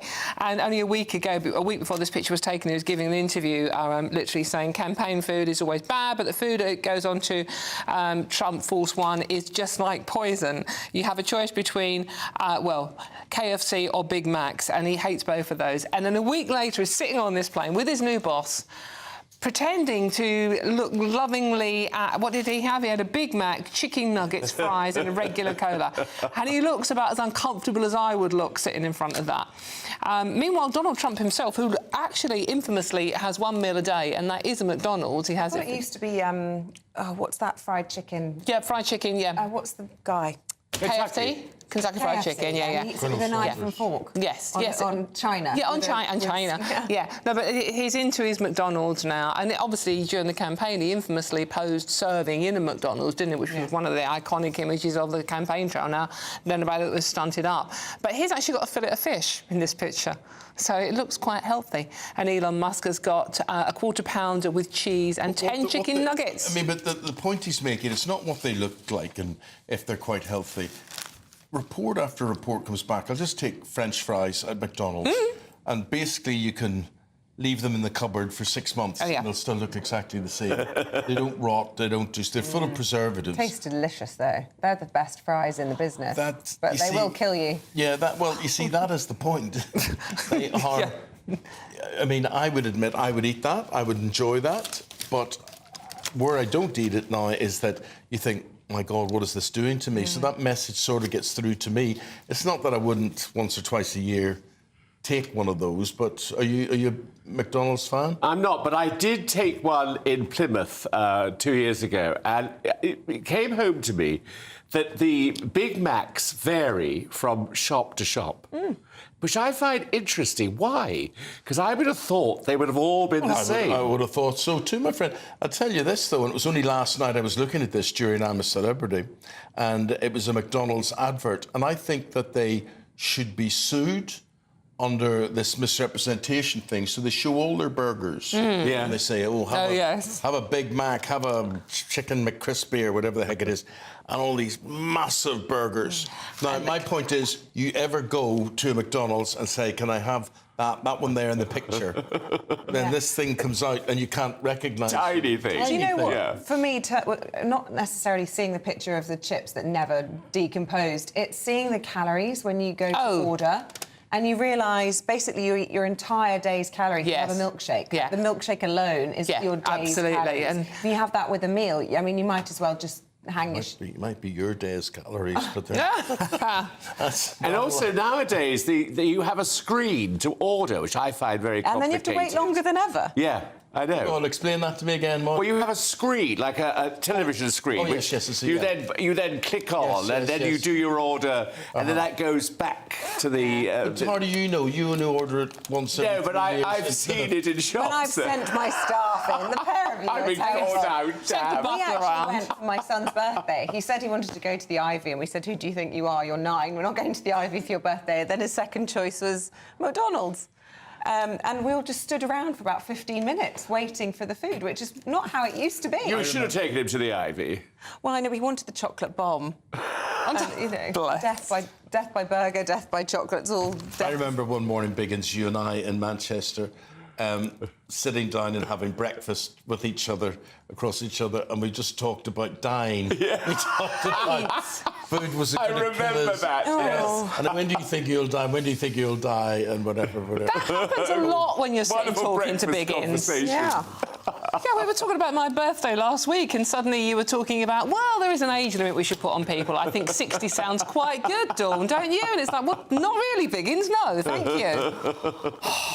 What's next? Right, taking the bus, Biggins. It might be quicker on foot because of these low traffic... I don't know if you go out. Do you go out? I know a car picks you up and whisks you back to your home after you've done the studio. I do use public transport, yeah. Well, do you really? From time to time. She does, actually. Really? She does. You are good. Anyway, taking a bus, it's saying it might be quicker to walk, which, of course, it is. I want to leave London for this main reason, is that you cannot drive round London anymore. It is disgusting. I mean, the traffic... Yesterday, we were in Manchester doing a charity where we raised 1.2 million, which was fantastic. Coming home, it took 6 hours from Manchester in a car. Yeah. But the main problem was hitting London. And there were cars Sunday evening everywhere. And the traffic was just... If you get a bus... Was this in Manchester or in London? In London. Right, yeah. Manchester was reasonably good to get out of. And then the motorway... The weather was terrible. 2 hours on the train, though. I don't know why anyone would drive to Manchester. No, well, we were driven. Oh, right, OK. Which I do think is wonderful. If someone could pick you up from Euston or whatever, that might be a quicker way. Yeah, well, it would have been quicker. But anyway, oh, you're such a downer. I'm sorry. 6 hours sounds horrendous to me. I'm impatient. I just want to get from A to B ASAP. Well, I did watch... We had a television on in the car, okay, so I watched a couple of films on Netflix. But, you know, what is so awful nowadays is that it takes forever to get round London. Yeah. It's a nightmare. And I just don't know what's going on. I mean, you know, does Keir Starmer, is he doing things here? Well, it's Khan, isn't it, who's responsible for all of this? Yeah, this bus thing and the the funding of buses, giving the rest of the country London standard buses, I think they were saying, service. So what is this service? Because Isabel does take the bus, I don't take the bus. But what is the service you get in London that you don't get in Coventry or you don't get in...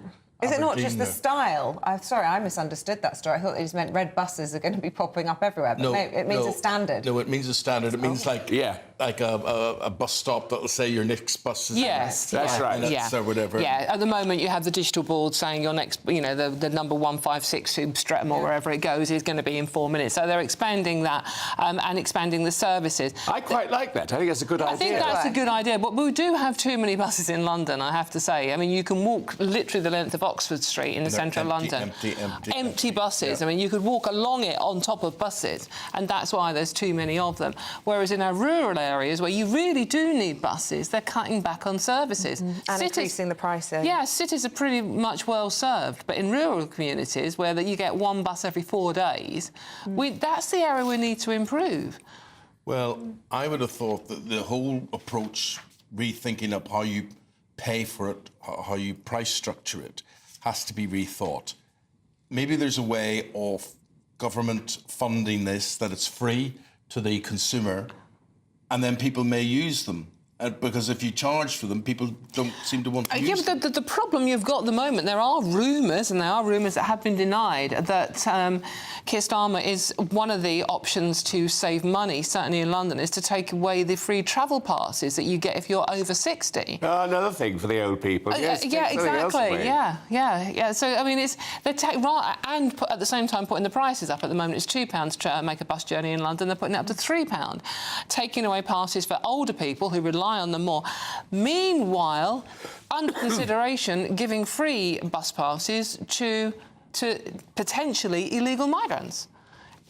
Does that make any sense to anybody? No. It really doesn't. No, they just don't care about us anymore. That's the problem. Yeah. And as you say, begins this contempt for older people in all aspects of life. I mean, there's absolutely no doubt in my mind that Britain is a ageist society. I absolutely agree. It's probably like a lot of other countries around the world, but... And when you consider we've worked all our lives paying taxes... You're despised for that, though.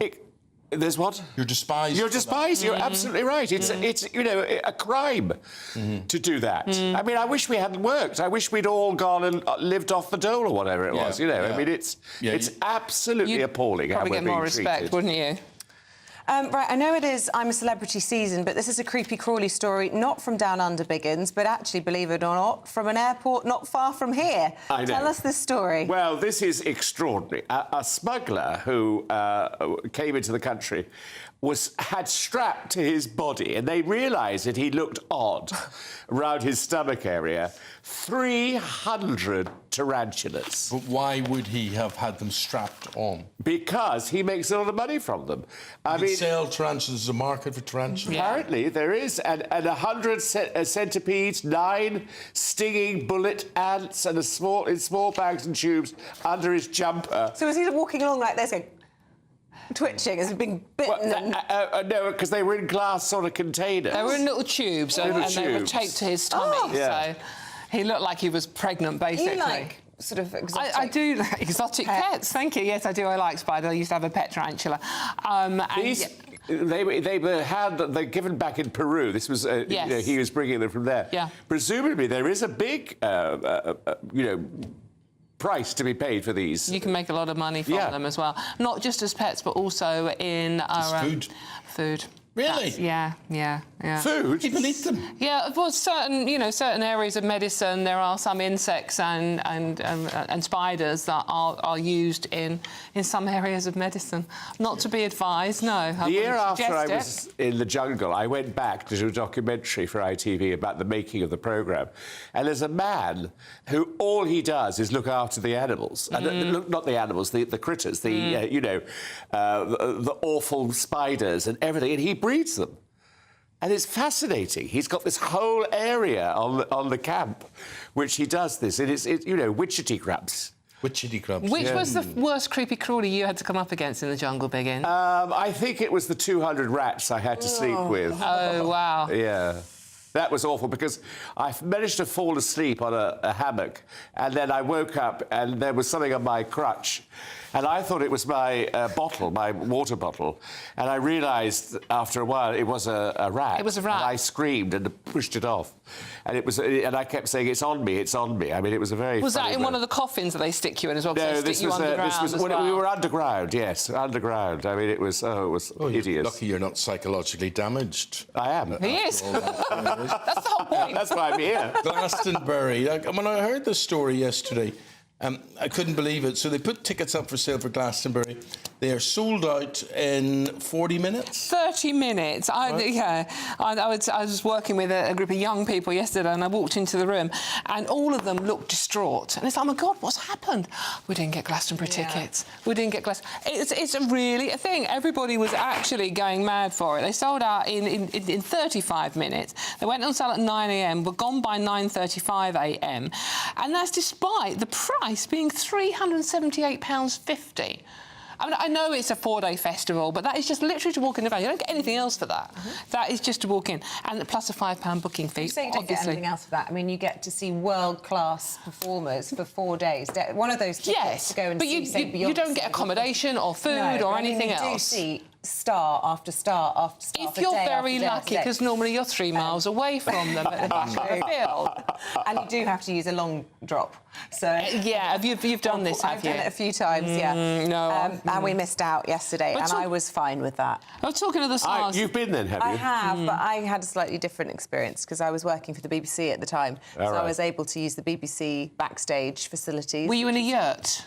No, I was in a tent in the refugee camp. I mean, it was like a refugee camp. Right. It was like every inch of every corner of every field. But we could go and use the loos, the showers, the canteen. Well, Biggins and I have agreed that we're going to get a luxury Winnebago when we go, aren't we? I'm going to, or I'll build a mini Blenheim Palace. That'd be helicopter in and out and stay at the Newt or something. Actually, of course, that would be wonderful. It's not far. No, the Newt's wonderful. Yes, that's a very good idea. And a helicopter, you're right. Yes. Or Babington House, that's nearer.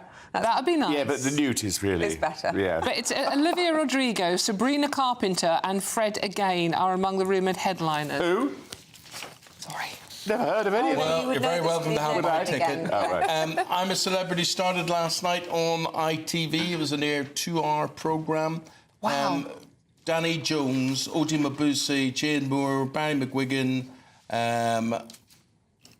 Malvin Odum. Yeah, I know who he is. Alan Halsall, Talisa, G.K. Barry, Colin Rooney and Dean McCulloch. Was there anybody who stood out for you, Biggins? Well, I think that Miss Rooney... Colleen? Yeah, I think she is a winner for me. I just think there's something about her which I like. But you said that you liked this guy from Ireland. Dean McCulloch, thought was very funny, very good. Yeah. How old is he? I'd say he's a lad in his 20s. I would have thought, 25 or something, I would have thought. So that's a very good, because ITV tend to go for those sort of people to make them win. Yeah. And so he'll be hosting his new programmes very soon. Do you think, Biggins, you've been there, so you've done this, do you think it's had its day? Do you think... I feel like I've seen everything they make people do, jumping out of helicopters, walking off of buildings, sleeping with rats. Eating and drinking terrible things. Yes, I think it is, but, you know, they were talking about it today in the paper, saying that, you know, out of all the reality TV shows, you know, Strictly Come Dancing has had its day, the Big Brother's had its day, but there is a thing about Celebrity Get Me Out of Here which everybody seems to love. Well, we leave you with that thought. Guys, get out of here. You should win.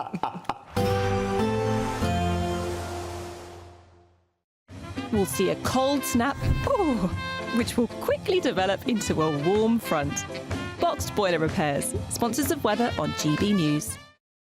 Good morning. Welcome to your latest GB News weather from the Met Office. So it's turning colder for many of us as we go through this week, with some sleet and snow in the forecast for some of us and plenty of blustery showers across parts of Scotland. These will continue throughout this morning, perhaps leading to some icy stretches through the morning rush hour. But further south, definitely a milder start to the day, plenty of cloud and outbreaks of showery rain around, these perhaps turning heavy across southwestern parts of England. For Northern Ireland, though, a damp end to the day, plenty of rain falling to lower levels, but perhaps some sleet and snow over the hills as we go through the afternoon. And it will be a chilly feeling day for much of northern parts of the UK, only 3 or 4 degrees in places, but just holding on to that slightly milder air further south as we see that rain pushing its way eastwards through the latter half of the day and in towards the evening. This could again turn heavy in places, particularly over any high ground across southwestern parts of England, parts of Wales as well, and generally just a cloudy and damp end to the day for many places. That rain across Northern Ireland, again falling as rain to lower levels, but perhaps some sleet and snow continuing over any high ground. And for much of Scotland, quite a cloudy end to the day. Those snow showers continuing to pile in across the north and the east through Monday evening. As we then go through the rest of Monday, that area of rain pushes its way eastwards, perhaps causing some disruptive sleet and snow across parts of northern England. It will mostly be falling as rain to lower levels, but we could perhaps see up to 20 centimetres of snow across the Pennines by the time we get to Tuesday morning. So do take care if you are travelling during the morning and keep up to date with the latest warnings on that. Further south, there could be some heavy showers and perhaps not quite as mild as it has been recently under all that cloud and rain. A chilly start for much of Scotland and Northern Ireland on Tuesday morning. Again, we could see some ice in places, and there could just be some sleet and snow lingering along some eastern coasts through Tuesday afternoon. But for many of us, it will be a drier and brighter end to the day with plenty of sunny spells around, but with northerly winds, it will definitely be feeling colder than we've seen recently. Only 7 or 8 degrees in the south and perhaps only 3 or 4 degrees further north. There will be a light breeze in the morning, leading to a warm front. Boxed heat pumps, sponsors of weather on GB News. The latest GB News travel. Good morning, I'm Russell Holding. In Murray, the A941 is closed each way at Lossiemouth for an investigation. On the M2 towards Belfast, 2 lanes are closed where a lorry shed its load between junctions 2 and 1 from Greencastle to Foreshore, causing queues. The M1 towards Belfast is partly blocked where a vehicle caught fire just before junction 9 at Moira, causing queues. Buses replaced trains between Llandudno and Blaenau Ffestiniog because of poor weather conditions, and trains aren't running between Llanwrtyd and Shrewsbury because of a landslip.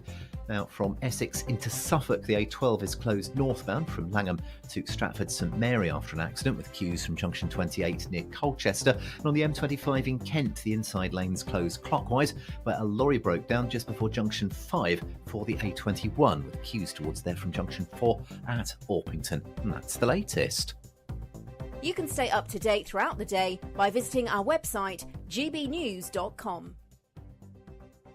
This is the final week to grab your chance to win Christmas on Us this year. There's £20,025 in tax-free cash. There's £5,000 to spend on gifts for all the family. There's £500 to spend in your favourite supermarket. And a festively themed GB News goodie bag. We'll get it all to you in time for the big day. For another chance to win, call 0903 681 3232. Calls cost £2 plus your network access charge. Text cash to 63232. One entry costs £2 plus 1 standard network rate message, or text bonus to 63232. 5 entries cost £5 plus 1 standard network rate message. You can enter online at gbnews.com/win. Entries start from just £2, or post your name and number to GB09 PO Box 8690 Derby DE1 9TT. UK only. Entrance must be 18 or over. Lines close at 6 p.m. on the 22nd of November. Please check the closing time if listening or watching on demand. Good luck. In the GB Newsroom, we bring you the news as it happens. With our team of dedicated journalists across the UK, we're ready to keep you up to date with what's happening every half an hour, every single day. Bulletins here on GB News, the People's Channel, Britain's news channel. I'm Christopher Hope. From pop stars to politicians, I'll interview anybody in a pub who's got a political opinion. Join me every Friday on Spotify, Apple Podcasts, YouTube or gbnews.com, or wherever you get your podcasts. This is GB News, the People's Channel.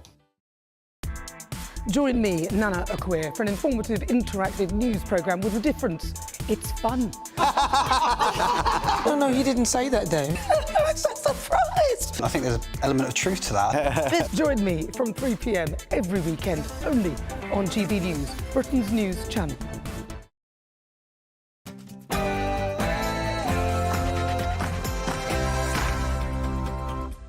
Good morning. We're asking this morning, is President Biden risking World War III? Well, the American president gives the go-ahead for Ukraine to use American long-range weapons inside Russia. Well, the move is seen as a major change in US policy, with President-elect Trump accusing the White House of trying to escalate the conflict before he takes office. Now, a little earlier, we spoke to the Shadow Defence Secretary, James Cartledge. This is what he had to say. Very important development, and it's very welcome. And I think in those circumstances, this decision is justified. And I do hope it now paves the way for the UK granting full autonomy to, UK granting full autonomy to Ukraine in relation to the use of Storm Shadow missiles. A major security scare at Windsor Castle estate as masked men attempt to break in whilst Prince William, Kate and their children were asleep nearby. Sir Keir Starmer set to meet with the President of China in a bid to defrost relations as G20 leaders gather in Brazil. Farmers are set to descend on Westminster this week to protest against the government's inheritance tax raid. We'll be talking to some of those affected. Research reveals that serious crashes involving young people remains at an all-time high. We sent our reporter Anna Riley to find out more, as today marks the start of Road Safety Awareness Week. There's sleet and snow in the forecast for some of us this week, with Met Office weather warnings in force. Join me later to find out all the details. Hello there, very good morning to you on this Monday morning. From me, Eamonn Holmes. I'm Isabel Webster, and this is GB News Breakfast.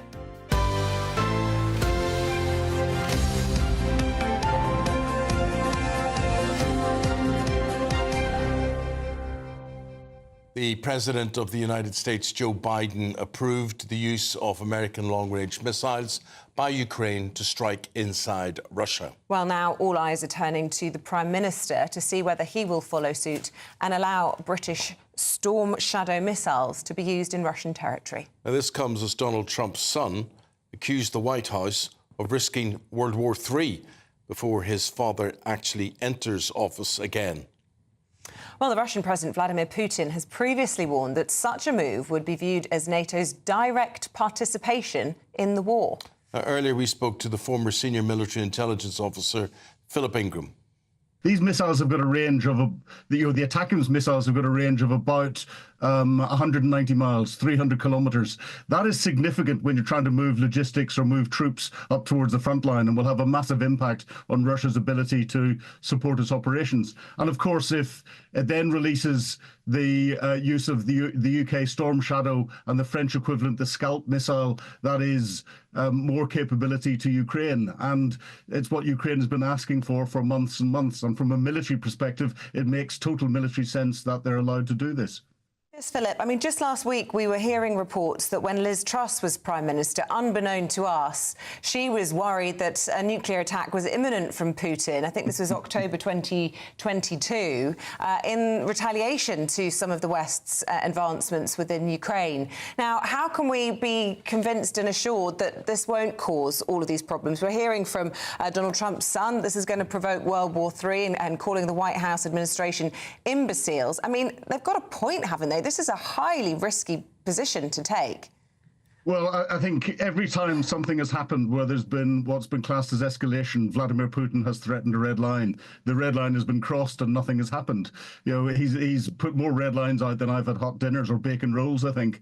And you know, it's all jaw. He's not doing anything about it. I read the report about Liz Truss and the threat of nuclear use. There was no real substance behind it. It's right and proper that we plan for things, but that doesn't mean that there's an increased chance of them happening. But if you don't plan for it, if something does happen, then you're not prepared. What's Putin going to do this time? He will rattle the nuclear saber again.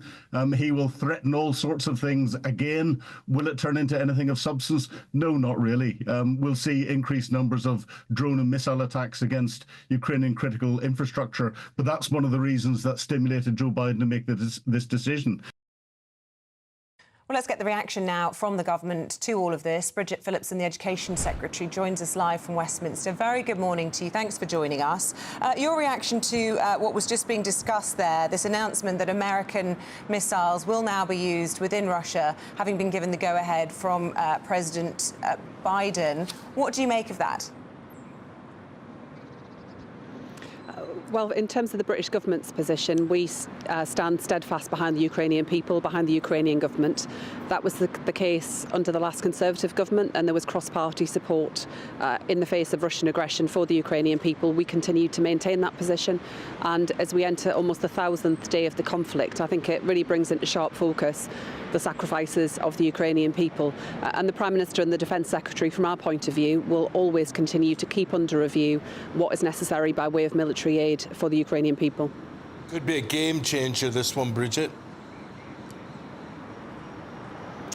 Yeah, you'll appreciate I don't want to speculate too much on this other than to say that, you know, in terms of what we do as a government, we'll continue to make sure that Ukrainian people have what they need in standing up to Russian aggression.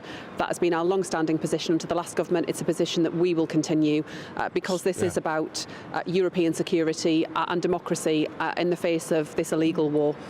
So if you were asked for these strike missiles, you would be happy to help the Americans out in supplying them? I'm afraid you'll have to understand that that's not an answer that I can give. That matter does really fall to the Prime Minister and the Defence Secretary, who will continue to make sure that we're doing everything we can to back the Ukrainian people. But these are case-by-case decisions. I mean, it's disappointing, isn't it, when you speak to us this morning on behalf of the government and refer up to your boss, who most of the time is uncontactable on an aeroplane, so busy is he, globe-trotting. And I mean, it seems astonishing to me that you are trotting out the same line after such a significant policy shift from our closest ally. I mean, just in September, President Putin said that any use of American weaponry within his country, as far as he was concerned, would constitute NATO's direct participation in the war. And a lot of people watching and listening to this programme this morning will be very concerned, not least when President-elect Trump's son is saying that this could lead to World War III. Well, the Prime Minister is today travelling to the G20, where he will maintain our position of resolute support for the Ukrainian people. But I'm the Education Secretary in the government. I'm not the Prime Minister or the Defence Secretary. So there are limits to what I can set out to you today. As policy changes, I'm sure that will be, if policy were to change, and when policy changes, it's for those individuals to set out our position as a government. I'm sure you can appreciate that. Bridget, what about this children's social care support system? How much can you tell us about that? What I'm setting out today is the biggest ever reform to children's social care in a generation. It's because far too many children going through the system are being badly let down. So we will make sure there is more support earlier on to keep families together wherever possible, and more support around family carers, kinship carers, where children cannot remain with their birth parents. Where that can't happen, where children do have to go into the children's social care system, we're going to crack down on the excessive profiteering that we see from private companies, and also make sure there is much higher quality provision, because we are talking about some of the most vulnerable children in our country, sometimes children who will have seen and witnessed awful things and have experienced trauma, and they deserve a lot better from us, and this government is determined to deliver better life chances for children. Just outline or explain to us where this profiteering could possibly come from in the system. So you've had private providers who have set up provision or taken over provision and are making 20 to 30% profit on placements for children, which I think is completely out of whack and needs reining in. So what I'm saying today to those private providers is that we're going to bring in a system with greater oversight of what they're doing. If they don't respond, they don't bring down their prices, then we will bring forward legislation to cap their profits, because I just do not think it's acceptable to see that level of profit, but also alongside that, often quite shocking accommodation, care for very vulnerable children. That has to change, and we are determined to make that happen. I want to ask you about the assisted dying bill. I understand you're planning to vote against the changes. You're not in favour of it. It is a free vote. MPs are being told that they are entitled to vote however they choose to. But I was reading in the paper over the weekend that the Health Secretary, Wes Streeting, has actually been rebuked by the Prime Minister for weighing into the debate. Do you expect to get the same admonishment, or are you OK and free to admit that you're voting against it? What I've been clear about is that the government holds a neutral position on this, and as you say, it's for individual members of Parliament to vote as they see fit. I understand and respect the views that people hold across this issue, often expressed with great eloquence, with passion, and sometimes with direct personal experience. As I've set out, my position hasn't changed since the last vote that happened in 2015. I'm not seeking to influence others in this. It's just when I'm asked directly what my intentions are, I feel it's only right that I respond accordingly. But you know, people will come to their own conclusions. That's as it should be, and I wouldn't want to give the impression that my view as an individual member of Parliament counts for anything more than any other member of Parliament. I'm just interested why it's a free vote and you shouldn't seek to influence anybody, and yet if Wes Streeting voices an opinion, he's in trouble with the Prime Minister. I'm not going to comment on press reports. I think what all of us are trying to do through this is a really sensitive and emotive topic, and I understand that people have a range of views and are just seeking to do what's right. And I have the deepest of respect for my colleague Kim Leadbeater, who's bringing forward this legislation. I understand her reasons for doing so, and I know that she does so in seeking to advance a discussion and an interest she believes in. So I set out my view in order to answer that question, but I completely respect and understand the views of those who hold different opinions and those members of Parliament who are considering their view on this topic, because it is complicated, and the government will respect whatever Parliament decides on the 29th of November. Can I ask you about this farmers' strike, if you like? 20,000 or so of them descending on the capital and will be protesting probably very close to where you're standing now this time tomorrow. They're very upset with the Labour government. This has been a disaster, hasn't it? I mean, you are losing hearts and minds left, right and centre, not just with farmers, but the public are on their side on this. I mean, on the question, the first question, and then I'll move on to the policy at hand.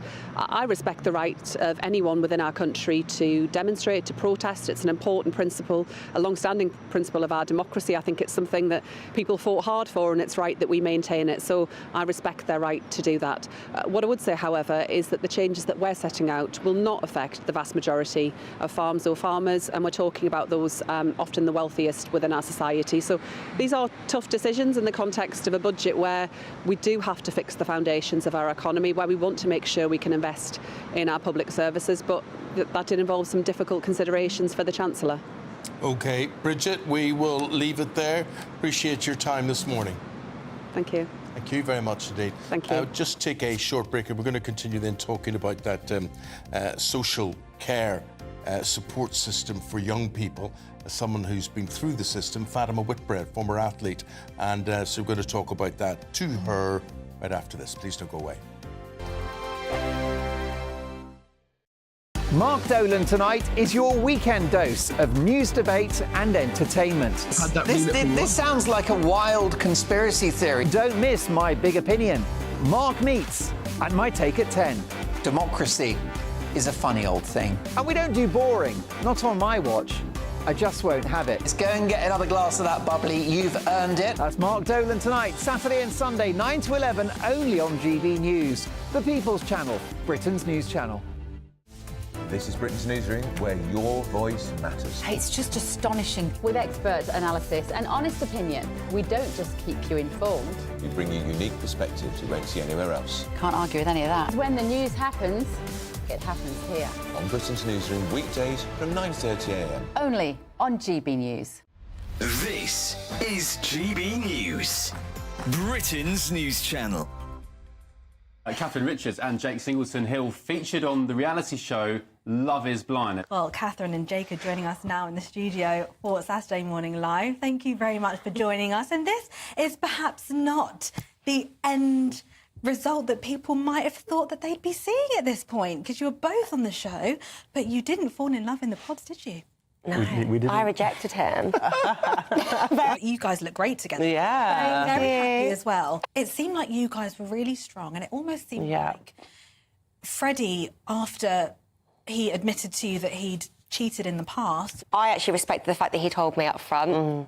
I didn't even want to have that conversation, obviously. That was a conversation that we got told to talk about. And I respected his decision, but I think he felt that I was holding this grudge towards him, that she really doesn't like, and which was not, and he knew this, because off camera we had many conversations where I was like, thank you for owning up, like, we can just move on from this. But if anything, I think he just felt guilty the whole entire time, and he put that on me, which is fine, but yeah, there's obviously a lot that people don't see. So for viewers who don't know, Love is Blind is where you go and seek love and romance, but you don't see who you're speaking to, right? No. So, Jake, why did you go on the show? My parents actually met in a very similar way.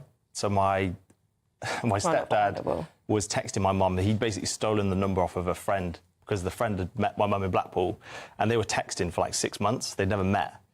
So that premise of how they got together and the marriage that they had was stunning. And to build a relationship not based on looks before you met, I just found that just incredible. So do you believe in that concept? Is it lust or love at first sight?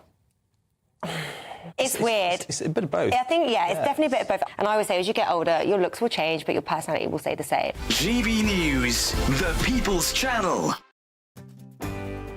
I'm Nana Acquia. This is GB News, Britain's news channel.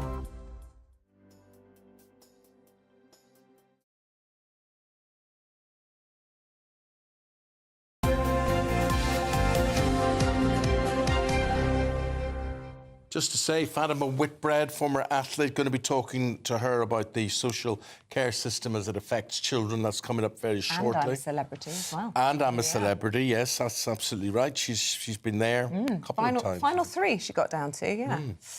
But before that... Yes, it's our final week of our Christmas giveaway. We are on the countdown to the big day. It's not long now, is it? You could win £25,025 in tax-free cash, some shopping vouchers and a GB News Christmas, what do you want to call it, hamper, I suppose. Goodie bag. Goodie bag, there you go. Here's how.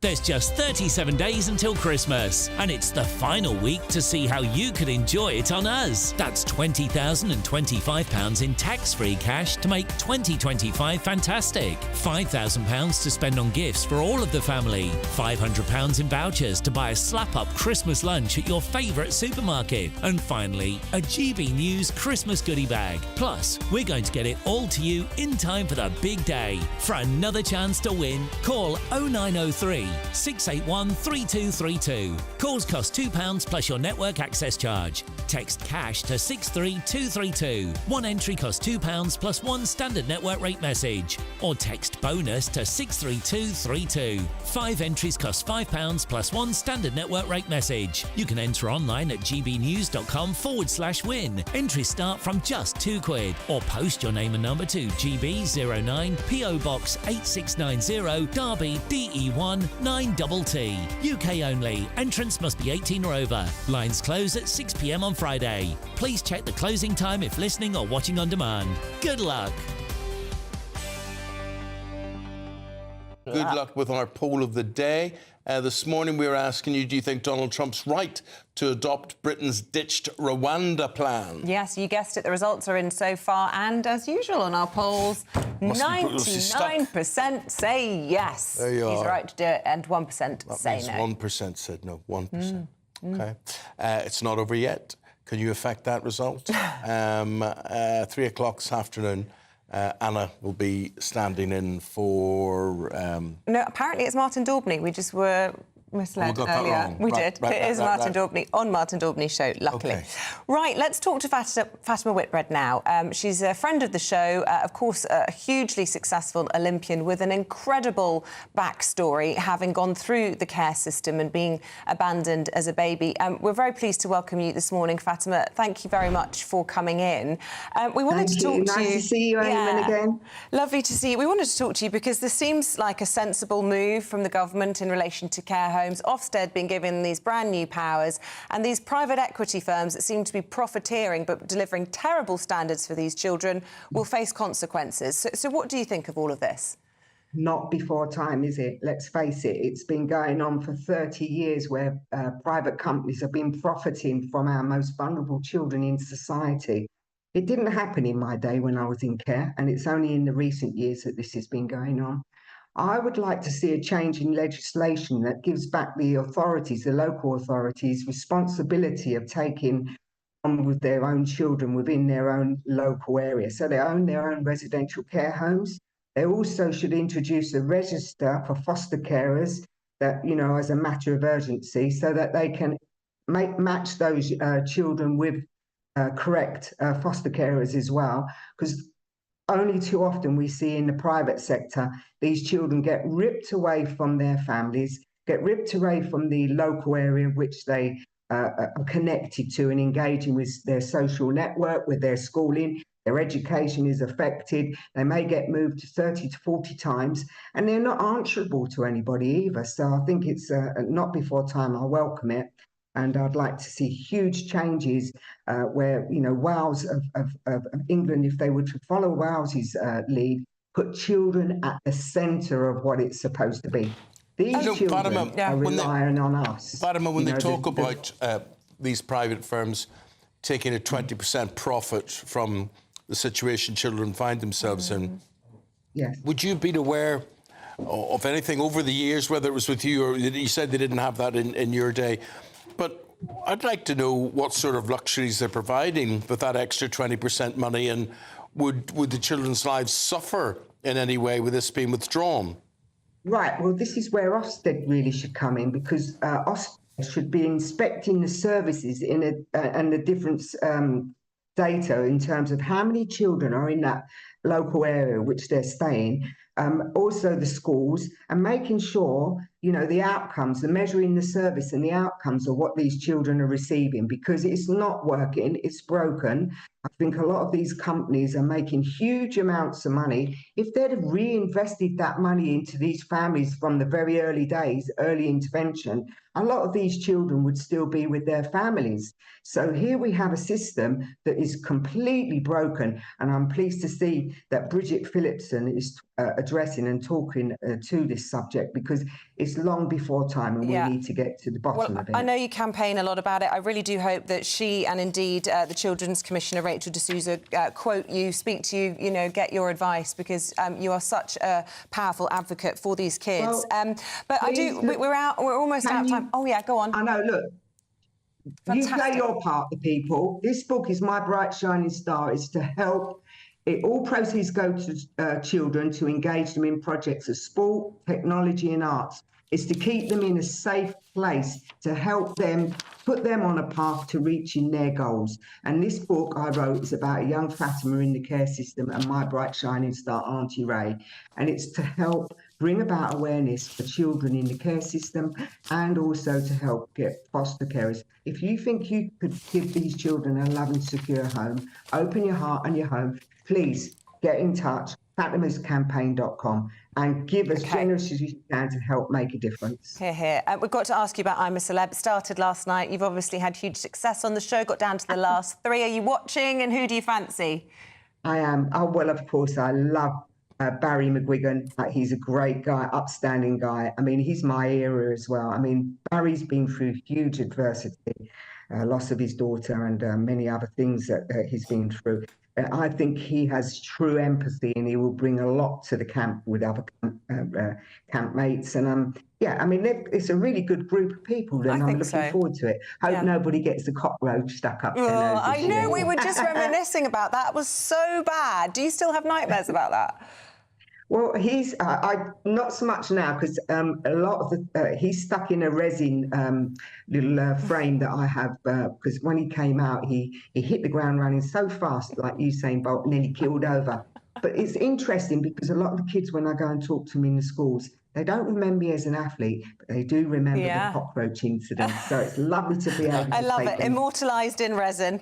Fatima, we've got to go. Thank you ever so much. Thank you for having me. Pleasure. And support us children, fatimascampaign.com. Come on. fatimascampaign.com. Thank you. Bye-bye. See ya.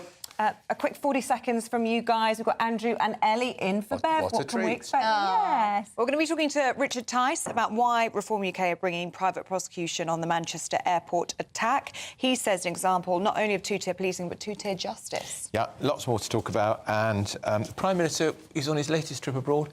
15 trips abroad since he became Prime Minister. Basically. Yeah, exactly. Yeah. Very nice. His air miles supposed to be pretty good. And with the farmers' protest tomorrow as well, so we're going to be looking ahead to that. Yeah. I'm watching I'm a Celebrity. I'm watching The Jungle And who too. do you fancy? My best friend's in there, Jane Moore. Oh, OK. All the way for Jane. Love it. Oh, I'm sure it'll be fabulous. Thank you very much, Ellie and Andrew. That's it from us. Cheers, guys. Bye-bye. Thanks very much indeed. See you in the morning.